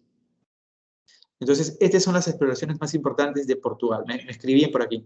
Profesor, pero los primeros exploradores no fueron los chinos. Mira, con respecto a qué te refieres, Diego, ¿te refieres a la zona de Asia? ¿A qué zona te refieres? No, yo me refiero, o sea, al inicio de todas las exploraciones, que fueron los chinos, pues. Ya. Bueno, desde la época, sí se puede decir que desde el año 1000, sí, hubieron muchas exploraciones, incluso hablamos de Marco Polo, y si nos trasladamos a las zonas del norte de Europa, incluso también están los normandos, vikingos, que hicieron muchas exploraciones en diferentes zonas, pero hay un problema. Estas exploraciones, incluso algunos otros investigadores refieren que quizás hasta en la edad antigua, o sea, acá tendríamos que retroceder demasiado, mucho más atrás, ya habrían algunas culturas, civilizaciones que podrían haber tenido un contacto con otros continentes. Hay un gran problema. El problema es que no se llegó a colonizar el territorio de una manera fehaciente, ¿no? Clara. Entonces, es básicamente que se habla del descubrimiento de América, ese, entre comillas, ese descubrimiento, porque este territorio de América estaba descubierto desde que llegaron los hombres con las rutas del poblamiento americano. Entonces, el descubrimiento para los europeos en este caso, ¿no? Pero ya definitivamente tiene que haber habido un contacto cultural, pero que no fue mucho o grandemente significativo, debido a que no llegó a colonizarse dicha tierra de una manera contundente, ¿no? Fehaciente. Ese es el tema, ¿no? Y es por ello que se puede establecer desde la época del siglo XV, ¿no? De manera injusta, como no. Ahora miren, las exploraciones españolas empezaron, ¿cuándo? Cuando terminaba la guerra de reconquista española que te conté. O sea, en el año 1492. Contexto, terminada la reconquista cristiana o española y la derrota de los moros, o sea, de los musulmanes en España, en este año, los reyes católicos, que quienes son Fernando de Aragón, Isabel de Castilla, ¿no? De la dinastía Trastamara, impulsan los viajes de exploración. Y acá lo ves, él es Cristóforos Columbus Fontana Rosa, más conocido por ti como Cristóbal Colón, aquel que le dijo a los reyes, reyes, yo voy hasta Oriente, pero navegando por Occidente. Los reyes con su what the fuck en esa época, pues dijo, no te entendemos ni jota, que cosa era lo que nos quería decir, hombre. Y le dicen, pues es que reyes, la tierra no es plana, la tierra es redonda. Y es ahí donde le dicen, pues no, tienes que guardar silencio, hijo, porque si se entera la iglesia, te mandan a la hoguera. O sea, a los que proferían cualquier tipo de blasfemia, como ir contra los postulados de la iglesia, para esa época todavía, acuérdate que el humanismo recién estaba empezando, y ya muchos científicos, investigadores los habían quemado solo por haber dicho que la circulación de la sangre, que por haber dicho que habían órganos en el cuerpo, y por investigaciones los mandaban a, ¿no? O por ir en contra incluso del geocentrismo. Colón como importante navegante, astrónomo, él era partidario no del geocentrismo ya, ¿no? Del heliocentrismo. Era toda una corriente de renovación científica que se estaba dando y que la Tierra era redonda. Claro, es geoide, pero para decir que es redonda en esa época es bastante. Y esto fue la postura de Colón. Me dice por acá Kierita, profesor, yo leí que los vikingos habían llegado a tierras norteamericanas y se habían encontrado restos. Exacto, sí, es cierto, Kierita. Es por eso que justamente, complementando la pregunta de Diego, le comenté acerca de los vikingos, y el problema justamente radica en ello, en que si los invasores hubieran impuesto su ley, hubieran colonizado el territorio, como se va a hacer, ya ven ustedes, con la expansión europea, eso sí hubiera sido de trascendencia. O sea, cuando los europeos, por ejemplo, llegaron hasta América, tanto España como Portugal, ellos reclamaron las zonas que supuestamente habían, entre comillas, descubierto, y se adjudicaron el territorio.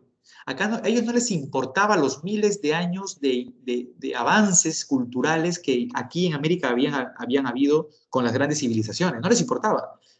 Era tanto el eurocentrismo tirando para egoísmo y para egolatría, que esto decían, eso simplemente es mi punto, y la que estaba respaldando a todos ellos era la Iglesia Católica, porque para la Iglesia era un negociazo que un continente que estaba completamente lleno de aborígenes se convierta al catolicismo. Para la Iglesia Católica, eso le iba a dar la posibilidad de reapuntarla como una religión a nivel mundial que ya había querido perder digamos, el puesto de ser una religión encumbrada, ¿no? Con las críticas que iba recibiendo el humanismo. Entonces era claramente, ¿no?, un hecho. Pero es cierto, es por ello que se habla de ya civilizaciones que llegaron a otros continentes, ¿no?, incluida, por ejemplo, a los vikingos, como tú refieres. Bueno, ¿qué pasó con España? Cristóbal Colón desarrolló los viajes, que son 4. El objetivo era alcanzar la India navegando por Occidente, como les dije, y se le autorizó en abril del año 1492, mediante este documento, la capitulación de Santa Fe, ¿no? Le dieron fe, hay que tenerle fe a Colón para que pueda llegar allá. Finalmente terminó arribando hasta América en octubre, el 12 de octubre de 1492, y llegó a realizar 4 viajes, ¿no? Por ejemplo, vean ustedes, dentro de lo que representó el primer viaje de Colón, aquí en este mapa, partiendo de Puerto de Palos, vean aquí el punto número 1, pasando frente a España por las Islas Canarias. Y vean ustedes, este viaje por el Atlántico, por todo este charco de agua, casi de 2 meses y pico, finalmente muchos saben que estaban muriendo, ¿no?, porque se les acabó el agua potable. Y como muchos de los que acompañaban a Colón eran presidiarios, muchos eran analfabetos ignorantes, decidieron, vamos a tomar agua de mar. Más rápido se morían con el agua salada.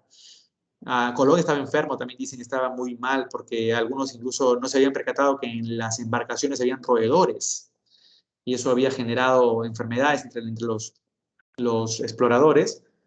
Y cuando de repente dicen que en las crónicas aparece, ¿no?, que era Rodrigo de Triana, aunque en otro documento se refiere que el nombre verdadero era Rodrigo de Bermejo, pero lo cierto es que era 12 de octubre y gritó, tierra, tierra a la vista. ¿Se trataba de qué?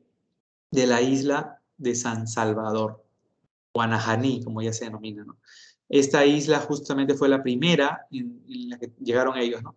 Luego recorrieron la zona de la isla de Cuba, ¿no?, que originalmente la llamaron Juana, ¿no? En honor a la hija de los reyes católicos, ¿no? Que va a ser Juana, más conocida después como Juana la Loca. Luego la isla de Española, que es Haití, República Dominicana, y retornaron a Lisboa, Portugal, para luego ya ir a España y hablar con los reyes y decir que ya estaban en la India, solamente que faltaban provisiones, y en realidad pues eso no era la India, ¿no? Cuando ya en el tercer viaje lo acompaña a Colón el cartógrafo Américo Vespucio, y Américo Vespucio grafica el primer mapa de América, se da cuenta de que este era un continente totalmente nuevo. Entonces, para muchos intelectuales, en esa época, el verdadero descubridor intelectual de que estaban ellos en un continente diferente, que no era Europa, tampoco África y menos Asia, sino como lo denominó Américo el Quart Parts, el descubridor intelectual es justamente Américo Vespucio. Es por ello que el continente se va a proponer que tenga el nombre de América, en honor a Américo, y esto se propuso por primera vez en el primer tomo de las obras completas de Claudio Ptolomeo. En el prefacio, que fue publicada por Juan C. Müller y Richman, estos dos astrónomos y investigadores fueron los que propusieron, por el informe de Américo Vespucio, que en honor a él se llame América. Algunos consideraban que era una injusticia contra Colón, pero a las pruebas estos científicos se remitieron y van a proponer eso. Aunque el cuarto viaje tampoco sin pena ni gloria lograrían encontrar más y Colón estaba enfermo ya. La reina Isabel había fallecido y era la que más apoyaba a Colón. Colón también fallece. Ahora el rey que se quedó viudo, Fernando el Católico, Fernando de Aragón, fue quien ya le da la orden a los españoles de que colonizaran el continente, porque quiero que vean este mapa que estoy señalando acá con el mouse. Es el mapa mundi que se lo dividieron literalmente España y Portugal a través del Tratado de Tordesillas en 1494. Este fue el compromiso firmado entre los reyes de España y Portugal con el arbitraje del Papa Julio II para establecer el reparto de las zonas de exploración de los nuevos territorios descubiertos, estableciéndose una línea divisoria situada a 370 leguas de las Islas Cabo Verde. ¿Cuáles son esas Islas Cabo Verde? Aquí están, frente a España. Lo estoy marcando con el mouse, aquí. A 370 leguas, mira, a 370 leguas, mira, acá está, mira, aquí. Y ahora vamos a partir el mundo en dos. Para abajo. Continuamos por la parte, ¿no?, que continúa del mundo. Acá está, mira, mira. Ahí está. Entonces, literalmente, todo lo que está con amarillo es para España. Y todo lo que está con púrpura es para Portugal. Así de práctico, sin más ni menos. Me pregunto por aquí, ¿pero Claudio Ptolomeo no era griego? Sí, lo que pasa, Diego, es que para esa época se estaban publicando sus obras y habían muchas. Ptolomeo es uno de los que tiene demasiada investigación astronómica y justamente en el prefacio de las obras completas de él, que estos dos investigadores que habían recopilado toda la información de Ptolomeo, es que publican el informe de Américo Vespucio. Ese informe fue detonante, fue un catapum para esa época. Consecuencias: el apogeo de la cuenca atlántica e inicio del mercantilismo, porque toda esta zona del Atlántico se convirtió en una zona de ida y vuelta, por donde los europeos iban directamente a América y empezaban a sacar el oro y la plata. Y con eso se formaba el mercantilismo. ¿Qué es eso? La acumulación de oro y plata. ¿Para quiénes? Para los grandes reyes, reinados, monarquías de Europa. La formación de los primeros imperios ultramarinos, coloniales ultramarinos. ¿Cuáles son esos imperios? España, Portugal, luego Francia, ¿no?, Holanda, Inglaterra. La formación, la hecatombe demográfica de la población americana y mezcla de razas, claro. Eso fue el genocidio que se cometió, uno por enfermedades y el otro porque habían asesinatos, porque estoy aburrido y quiero matar a alguien, ¿no? Y ahí está. La expansión de la civilización europea occidental, eso se llevó a cabo, obviamente, mediante esta forma tan violenta como se llegó a dar la invasión. Ahora, Europa, gracias a todo este oro... perdón, una pregunta por acá. Ok, Diego, chévere. Con respecto a lo que Europa empezó a desarrollar gracias a que tenía colonias ultramarinas, o sea, más allá del mar, es justamente que se desarrolla este importante principio de gobierno que se conoce como el absolutismo, que se va a aplicar en todas las monarquías de Europa. ¿Qué es esto? Un sistema de gobierno basado en la concentración del poder político, económico, militar y religioso en manos de un soberano. Primero que dentro de las causas vemos la ruina de la nobleza feudal. Ya sabemos que el feudalismo había entrado en crisis desde la época de las cruzadas, ya después durante la Baja Edad Media, y ciertos reyes habían llegado a tener estatus en Europa, pero ya el feudalismo como tal entró en crisis. Lo que iba reemplazando paulatinamente al feudalismo era el mercantilismo. Pero los reyes que llegaron a tener cierta posición, estatus poderoso en Europa, estos reyes seguían teniendo tierras, seguían teniendo varias hectáreas de dominio y sobre todo un linaje que era el que los respaldaba. De repente, dentro de los ideólogos de gobierno, consejeros de gobierno, surge esta importante idea de que ese rey es el que va a salvar a su pueblo, o sea, a su reinado. Características: sometimiento de la nobleza. Había cierto sector dentro de los palacios que trabajaba para el rey, claramente que se veían favorecidos también con el sueldo que ganaban y los beneficios que tenían, pero ellos finalmente eran sometidos para trabajar para el rey. El centralismo, porque toda decisión partía de un palacio. El providencialismo, porque es la providencia, la divinidad que es la que está mandando a ese rey a gobernar en la tierra para favor de la gente. Entonces, mucha gente creía que el origen del rey era divino. Y el regalismo es que el rey tiene más importancia que incluso el papado, está por encima. Pero si es que las facultades del rey son facultades semidivinas, ya te imaginarás pues que un rey es visto como si fuera también un papa, ¿no? O sea, es visto como si fuera una representación del catolicismo. Una de las monarquías más fuertes en el siglo XVI fue España, claramente, y esto empezó con Carlos I. Carlos V de Alemania fue el que, ya saben, se citó con Lutero en el concordato de Worms, cuando Lutero no quiso abandonar sus creencias, ¿no? Y durante ese gobierno es que se va a dar la conquista a los imperios azteca e inca. Sabemos perfectamente que durante la época de Carlos I, Carlos V, se va a llegar a crear incluso el virreinato del Perú, aquí después de la invasión al Tahuantinsuyo. El hijo de él, Felipe II, es quien llegó a tener la victoria sobre los turcos en la batalla de Lepanto, y está la creación de la Armada Invencible, porque los barcos españoles eran los más poderosos prácticamente de Europa, hasta que a final del siglo XVI, 1598, son vencidos por Inglaterra. La monarquía francesa es la que en el siglo XVII, al siglo siguiente, ya no en el XVI, sino en el XVII, de 1600 a 1700, llegó a tener mucha representatividad con la dinastía Borbón. Esta dinastía Borbón reemplazó a la dinastía Valois, ¿no? Se escribe Valois, ¿ya? Estos Borbones tuvieron el poder más grande de todos con ese señor, Luis XIV, el rey Sol. Centralizó el poder político y administrativo en su persona, acá lo vemos, y él justamente fue quien estableció esa frase, ¿no? El Estado soy yo. Esa era su frase, ¿no? Clarísima, el Estado soy yo. Ese fue el rey más grande de todos, ¿no? De Francia. En cambio, en España fue Carlos I, ¿no? Con su famosa frase: en mis dominios nunca se opone el sol. O sea, en mis dominios nunca se oculta el sol. O sea, nunca cae, porque cuando era de día en España, en América era de noche, y cuando en América era de día, en España era de noche. Entonces, nunca en sus dominios el sol caía, ¿no?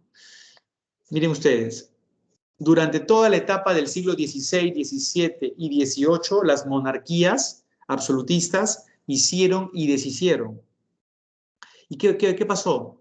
Que ya en un momento determinado, para el siglo XVIII, empezó a nacer un movimiento que es conocido como el movimiento más intelectual, que recuperaba nuevamente el conocimiento en favor de la gente, y es el siglo XVIII el que va a ser considerado como el siglo de las luces, ¿no? Es la luz para el pensamiento. Por eso es que de iluminismo es que viene el término de ilustración, ¿no? La luz para la mente. Movimiento ideológico, ojo, burgués, crítico del antiguo régimen. ¿Qué es el antiguo régimen? Justamente el sistema de gobierno absolutista. Un sistema donde el rey lo es todo, se centraliza todo en el rey vive en un palacio como millonario y todo el pueblo prácticamente bien o nada están que se mueren de hambre pagando tributos y esto es una diferencia de clases sociales enorme. Se critica todo eso en el siglo XVIII. Ojo, todo esto surge en Inglaterra, miren ustedes, ¿ya? En el siglo XVIII, siglo de las luces, como te dije, pero su apogeo, el momento más grande fue en Francia. Francia es el lugar donde esas ideas verdaderamente se llegaron a ser ya brutalmente grandes, ¿no? ¿Cuáles son las características? A ver, el liberalismo propone que los pobladores de un reino sean libres y sean libres en en todo aspecto, en el aspecto social, no tener que estar bajando la cabeza al rey, en el aspecto político, puedan ellos elegir a sus autoridades, no que el rey se imponga o que el hijo del mayor del rey continúe gobernando. Y en el aspecto económico, emprendan un negocio libre sin tener que al rey besarle la mano y estarle pagando a cada mes por la tierra, ¿no? La teoría del buen salvaje era una teoría que se aplicó en el aspecto educativo, y esto fue propuesto por uno de los filósofos más grandes de todos los tiempos. Acá lo vemos, ¿no? El señor Jean-Jacques Rousseau. Ahí está, ¿no? O Juan Jacobo Rousseau. ¿Y qué decía la teoría del buen salvaje? ¿No? Decía, acuérdense en la época del salvajismo. ¿Ya? Esa época sería para nosotros el paleolítico, ¿sí? Cuando el paleolítico superior, cuando los homo sapiens no cazaban, ¿se acuerdan? Decía él, acuérdense que en esa época la enseñanza era de padres a hijos. ¿Y dónde era la enseñanza? Ahí en el campo, en el parque, cazando. Pero principalmente, ¿cómo era la enseñanza? La enseñanza era 2 más 2, el teorema de Pitágoras, la definición de lo que es la historia, nada. La principal enseñanza era el amor, los cuidados, la protección. Esa era la principal enseñanza. Entonces, la formación del ser humano, decía Rousseau, radica en el hogar, primeramente, siendo sus primeros profesores y los más importantes de la vida de un ser humano, sus padres, y son los que, como el buen salvaje, debe de darle esa parte formativa, decía Rousseau.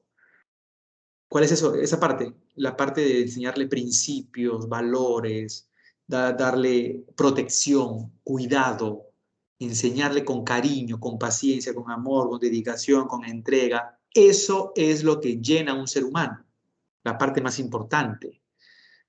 Y decía el mismo Rousseau, luego cuando ese ser humano, ese niño, esté muy completo, completa de esa parte formativa, es que se complementa la otra parte. Justo de eso casi hablamos un poco en la época griega, ¿no? En el siglo de Pericles, me acuerdo la semana pasada.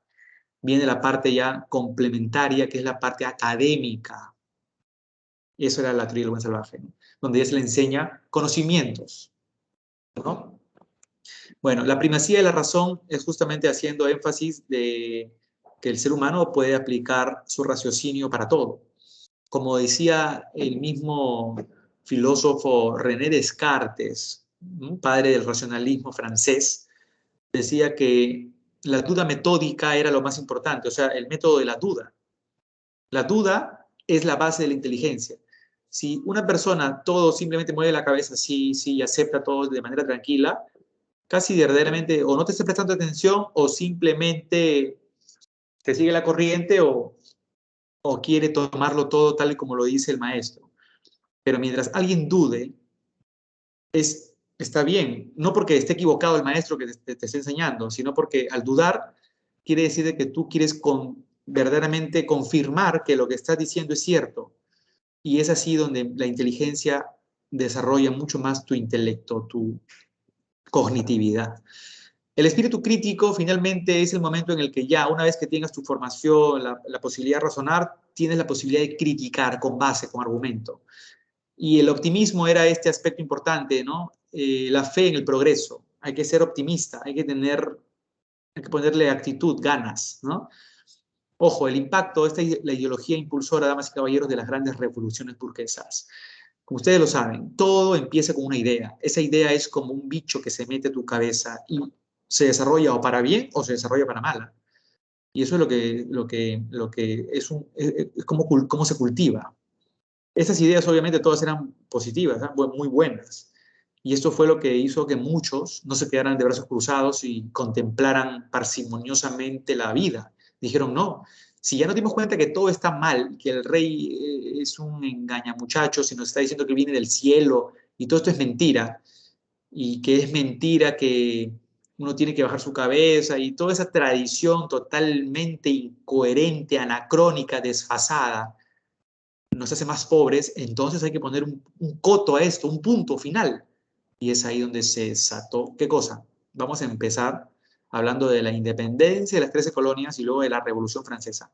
Bueno, acá tenemos a Voltaire, quien fue otro de los grandes filósofos también, con Montesquieu. En realidad los tres más grandes fueron Rousseau, Voltaire y Montesquieu, ¿no? Voltaire fue el que escribió Cartas Filosóficas, ¿no? Es un diccionario en donde todo el mundo, para entender en un debate de qué se está hablando, todo el mundo entiende la sección de los términos filosóficos, para no hablar en chino y en portugués a la vez. Y Montesquieu fue el que escribió El espíritu de las leyes, esa obra que establecía que los mejores sistemas de gobierno en el mundo serían los sistemas de gobiernos donde hayan tres poderes, ejecutivo, legislativo y judicial. Y claro, Rousseau, aparte de escribir El buen salvaje en el libro Emilio, así se llama la obra, el Emilio se llama, también escribió El contrato social. Decía, ¿no? Todos los gobernantes deben ser elegidos por el pueblo. Y si un gobernante no gobierna para su pueblo, pues el pueblo tiene la posibilidad de ese contrato rescindirlo, o sea, eliminarlo, ¿no? Bueno, acá está justo el busto de Montesquieu, miren ustedes, ¿no? Vean, empezamos justamente con la independencia de las 13 colonias, chicos, y aquí sí voy a acelerar un poco el paso, ¿ya?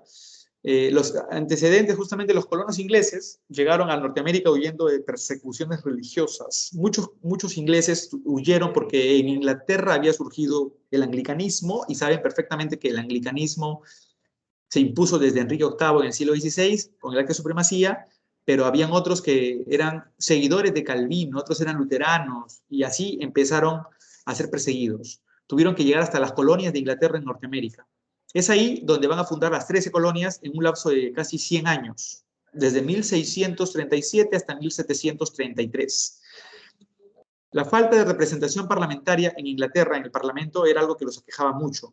El aumento de los impuestos que les cobraban a ellos, como el sugar, el paper, que es el papel, el timbre, y el T. McCollins, también era terrible. La influencia de las ideas liberales fue algo que empezó justamente a ellos a alentarlos a poder amotinarse, a rebelarse, y todo empezó, miren, el origen en el motín del té en 1773, donde los colonos arrojaron un cargamento de té al mar en protesta contra los impuestos. Es aquí donde los militares del rey Jorge III, Hanover, George III, mataron a muchos de los que arrojaron el té y ya las colonias se organizaron en Filadelfia, donde se llevó a cabo el primer congreso. Las colonias rompieron vínculos comerciales con Inglaterra.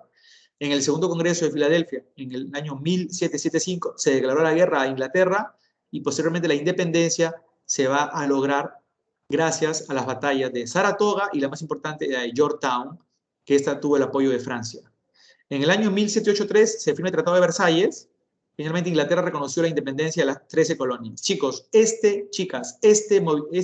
independencia tuvo un impacto verdaderamente enorme. Ah, Diego, no, los tratados de Versalles, Diego, en la historia hay más de 200 tratados de Versalles, para que entiendas, nada más. Esto es otro, claro, pero hay muchos, en verdad. Ahora vean ustedes, la Revolución Francesa. La Revolución Francesa ya fue el impacto mucho más grande porque se dio en el mismo seno del absolutismo. Si tú comparas la independencia y las 13 colonias, esta se dio en una colonia. Pero si tú te das cuenta que la Revolución Francesa se da en el mismo corazón del absolutismo, eso es otra cosa. Y esto justamente estalló en 1789 y se va a llevar a cabo hasta 1815 a través de 3 momentos importantes, que son la etapa monárquica, donde el rey sigue gobernando, la etapa republicana, donde ya se ejecutó al rey y se establecen instituciones más democráticas, y la etapa donde se lleva adelante el imperio con Napoleón Bonaparte para todas las ideas de la Revolución Francesa llevarlas fuera a Europa. En definición, es el proceso dirigido por la burguesía que eliminó el antiguo régimen, o sea, el absolutismo, y permitió el inicio de la edad contemporánea. Justo en este año termina la edad moderna. Con eso te digo que la Revolución Francesa es la Revolución Francesa, ¿no? Crisis del absolutismo dentro de las causas. A nivel político era lo peor el absolutismo ya. Crisis fiscal por gastos de guerra y la Corte de Versalles que gastaba mucho dinero. A nivel económico eso es una causa terrible. La desigualdad estamental, las clases sociales. El primer estamento, que era la nobleza, eran el 1,5% de la sociedad francesa. El segundo estamento era el clero, 1,5% de la sociedad francesa. O sea, 1,5 más 1,5, 3. Y el 97% estaba en el tercer estado o tercer estamento formado por el pueblo o estado llano. Eso obviamente era una diferencia total terrible. La crisis del trigo, dentro de lo que viene a ser causas ambientales, eso se generó por toda una causa ambiental que trajo consigo la baja producción de trigo. Por lo tanto, ya no se producía pan. Y al no producirse pan, la gente se moría de hambre. Esa hambruna mató a muchos. Mucha gente tenía tuberculosis y eso las cosas las puso pero peor. Y la ilustración, obviamente, que fue la influencia que estimuló a todo el mundo. El periodo monárquico empieza con los estados generales cuando el rey Luis XVI de Borbón convocó a los 3 estados, primero, segundo y tercero, para que se reúnan y debatan acerca de cómo iba a ser el tema de los tributos. Como no se pusieron de acuerdo en ese momento, es donde el tercer estado, el estado del pueblo, que estaba dirigido por la burguesía, decidió irse a la sala del juego de la pelota, un lugar donde los nobles ahí en el Palacio de Versalles jugaban frontón, y es ahí donde establecieron jurar convertirse en una asamblea nacional. Ellos eran mayoría, por lo tanto, la juramentación del Salón del Juego de la Pelota es el lugar donde ellos van a decir, vamos a decidir, así el clero y la nobleza estén de acuerdo o no. Decidieron luego convertirse en una asamblea constituyente. Es aquí donde el rey ya se cansó y dijo, estos están locos, ¿qué van a querer? A mí sacarme del poder. Sacó al ejército y ese fue el peor error, porque la gente respondió de manera violenta. Respondieron tomando la Bastilla, que era un palacio cárcel donde también estaba el ejército guardando sus armas, y al tomar eso, tomaron las armas y mataron a todos los guardias, les cortaron las cabezas, las colocaron en picas, marcharon por todo París, fueron a Versalles, querían matar al rey, peor a la reina María Antonieta, que la consideraban la más sobrada y antipática de la época. Durante esta época se firmó el documento más importante, la Declaración de los Derechos del Hombre y del Ciudadano, donde establecen todas las leyes a favor. Ojo, lamentablemente, chicas, las mujeres no estaban incluidas ahí, ¿ya? Luego, la Asamblea Legislativa fue el periodo que siguió donde ya se le declaró la guerra a Austria y a Prusia porque el rey intentó huir directamente hasta Austria y quería que sus primos vayan con sus ejércitos y maten a todo el mundo. Luego de eso es que decidieron ya eliminar a la monarquía y nació la República. Es el periodo donde con la Convención Nacional empezaron ejecutando al rey que intentó huir y traicionar a todo el mundo, Luis XVI, luego María Antonieta, y se inició la dictadura de los jacobinos, que es el grupo político más radical, que querían los cambios más radicales en ese momento, y van a ser dirigidos por ese señor, Maximilien Robespierre, el incorruptible. Este es el régimen del terror, porque esta famosa obra del médico Anton Guillotin, llamada La Guillotina, desangró a Francia de una manera horrible hoy. El directorio es el momento en donde la burguesía intentó poner paños fríos a la cosa porque se le estaba yendo de las manos todo. Aquí un general importante ya destacaba mucho, el gran Napoleón Bonaparte Ramolino, quien con sus campañas contra las coaliciones europeas, la primera y la segunda, empezaba a ser considerado como una especie de héroe. Luego le dijeron a él que ponga punto final al régimen del directorio y se dio el golpe el 18 de Brumario, el 9 de noviembre de 1799, llegando así el consulado. Esta etapa de la República, el consulado, es donde Napoleón es un cónsul, más Emmanuel Sieyes y Roger Ducos, los tres, pero Napoleón era el más importante, el protagónico. Una de las obras más importantes fue el Código Civil de 1804, o Código Napoleónico, donde los franceses llegarán a tener ya toda una normatividad, ¿no? Reglas y normas dentro de su sociedad. En la fase del imperio, Napoleón se autocoronó emperador para difundir los principios liberales de la Revolución Francesa por Europa. De esa manera luchó contra las coaliciones lideradas por Inglaterra, pero lamentablemente hasta la quinta tuvo victoria. La sexta y la séptima ya fueron derrotas para Napoleón. La batalla más importante de todas a favor de Napoleón fue la batalla de Austerlitz, ¿no? Donde Napoleón logró aplicar unas tácticas increíbles y es considerada la batalla modelo, ¿ya? Bueno, ya los hechos destacaron en el imperio de Napoleón, estaba bien en el decreto de Berlín, donde Napoleón destruyó el Sacro Imperio Romano Germánico, el CIR, y es ahí donde Napoleón, desde Berlín, con este decreto, decidió, vean ustedes, bloquear a Inglaterra, con el sentido de que ningún reino de Europa comerciara con Inglaterra. Y esto fue lo que ocasionó que algunos desobedecieran, como Portugal, y es ahí donde Napoleón invade la península ibérica para tomar Portugal, y también Rusia, ahí es también donde Napoleón invadió Rusia y fracasó, y ahí empezó el fin de Napoleón. El zar Alejandro en ese momento decidió pues, aplicar una táctica muy buena contra Napoleón, que era tierra arrasada, una táctica donde Napoleón lo perseguía como jugar al gato y al ratón, y finalmente Napoleón con sus casi 500.000 de soldados quedaron atrapados en medio del crudo invierno ruso. Solamente llegaron vivos a París 40.000 soldados, incluido Napoleón, y todos estaban mal heridos. Es ahí donde ya viene el final de Napoleón, que es la batalla de Waterloo, en la séptima coalición en 1815. Chicas y chicos, lo que dio que ver la Revolución Francesa, muy bien, Carmen, estoy acabando en un minuto, fue muy importante porque puso en claro que el régimen absolutista podía llegar a su fin. Pero ahora que a Napoleón, que era el principal defensor de las ideas de la Ilustración y ideas liberales, lo habían encarcelado y lo estaban envenenando para matarlo, los reyes restauraron todo su sistema económico, político y social, que es la restauración europea. Es a partir de ese momento que, miren ustedes, ese periodo de reimplantación del antiguo régimen, o sea, del absolutismo, en Europa Occidental y eliminando así los gobiernos liberales. Todo empezó en Austria, en el Congreso de Viena.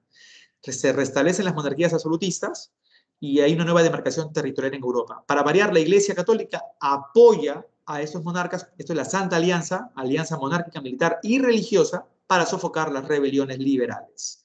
Y paralelo a todo eso, desde que la Ilustración empezó a desarrollarse, en Inglaterra también se desarrollaba la primera revolución industrial. Chicas y chicos, miren esta máquina. Tómenle un screenshot para que luego con calma vean cómo es que el agua es calentada con el fuego que está en este horno de carbón, y todo el vapor se concentra aquí, en este cilindro que empieza, miren ustedes, por la fuerza del vapor, a mover este pistón y mueve la rueda. La primera revolución industrial es el proceso de transformaciones tecnológicas, económicas, sociales y culturales iniciadas en Inglaterra en el siglo XVIII a causas del crecimiento demográfico de la población, la revolución agrícola británica y las riquezas de las materias primas que empiezan a impulsar a la burguesía para poder producir más. Fuente de energía, la máquina de carbón y vapor de James Watt. Las materias primas, el hierro, que es material de la máquina, y el algodón, que finalmente va a ser lo que produzca en cantidad la industria textil, gracias a las máquinas de telar. Industrias siderúrgicas, textilería, como les digo, y la siderúrgica, porque se fabrican también trenes y barcos. Consecuencias, migración del campo a la ciudad, la gente se convierte de campesina en obreros, trabajan en las fábricas, crecen en las ciudades o urbes. Ojo, las condiciones laborales van a ser duras, hay explotación femenina e infantil, y surgen los sindicatos. Chicas y chicos, les dejo el cuadro final de esta línea de tiempo para que le tomen un screenshot, por favor, y yo ya enseguida les doy las claves para que puedan descansar. Estamos demasiados temas tocando, es por eso que me he pasado algunos minutitos. Muchas gracias por su comprensión. Les voy dejando, gracias Leslie, ya tomé el screenshot. Y aquí está esta línea de tiempo. Tómenles por favor aquí a esto, ¿sí? Listo. Damas y caballeros, les doy las claves por aquí. Se las dejo por aquí, a ver, un ratito. Vamos por aquí, a ver, anoten ahí. Ya conmigo será hasta la próxima semana.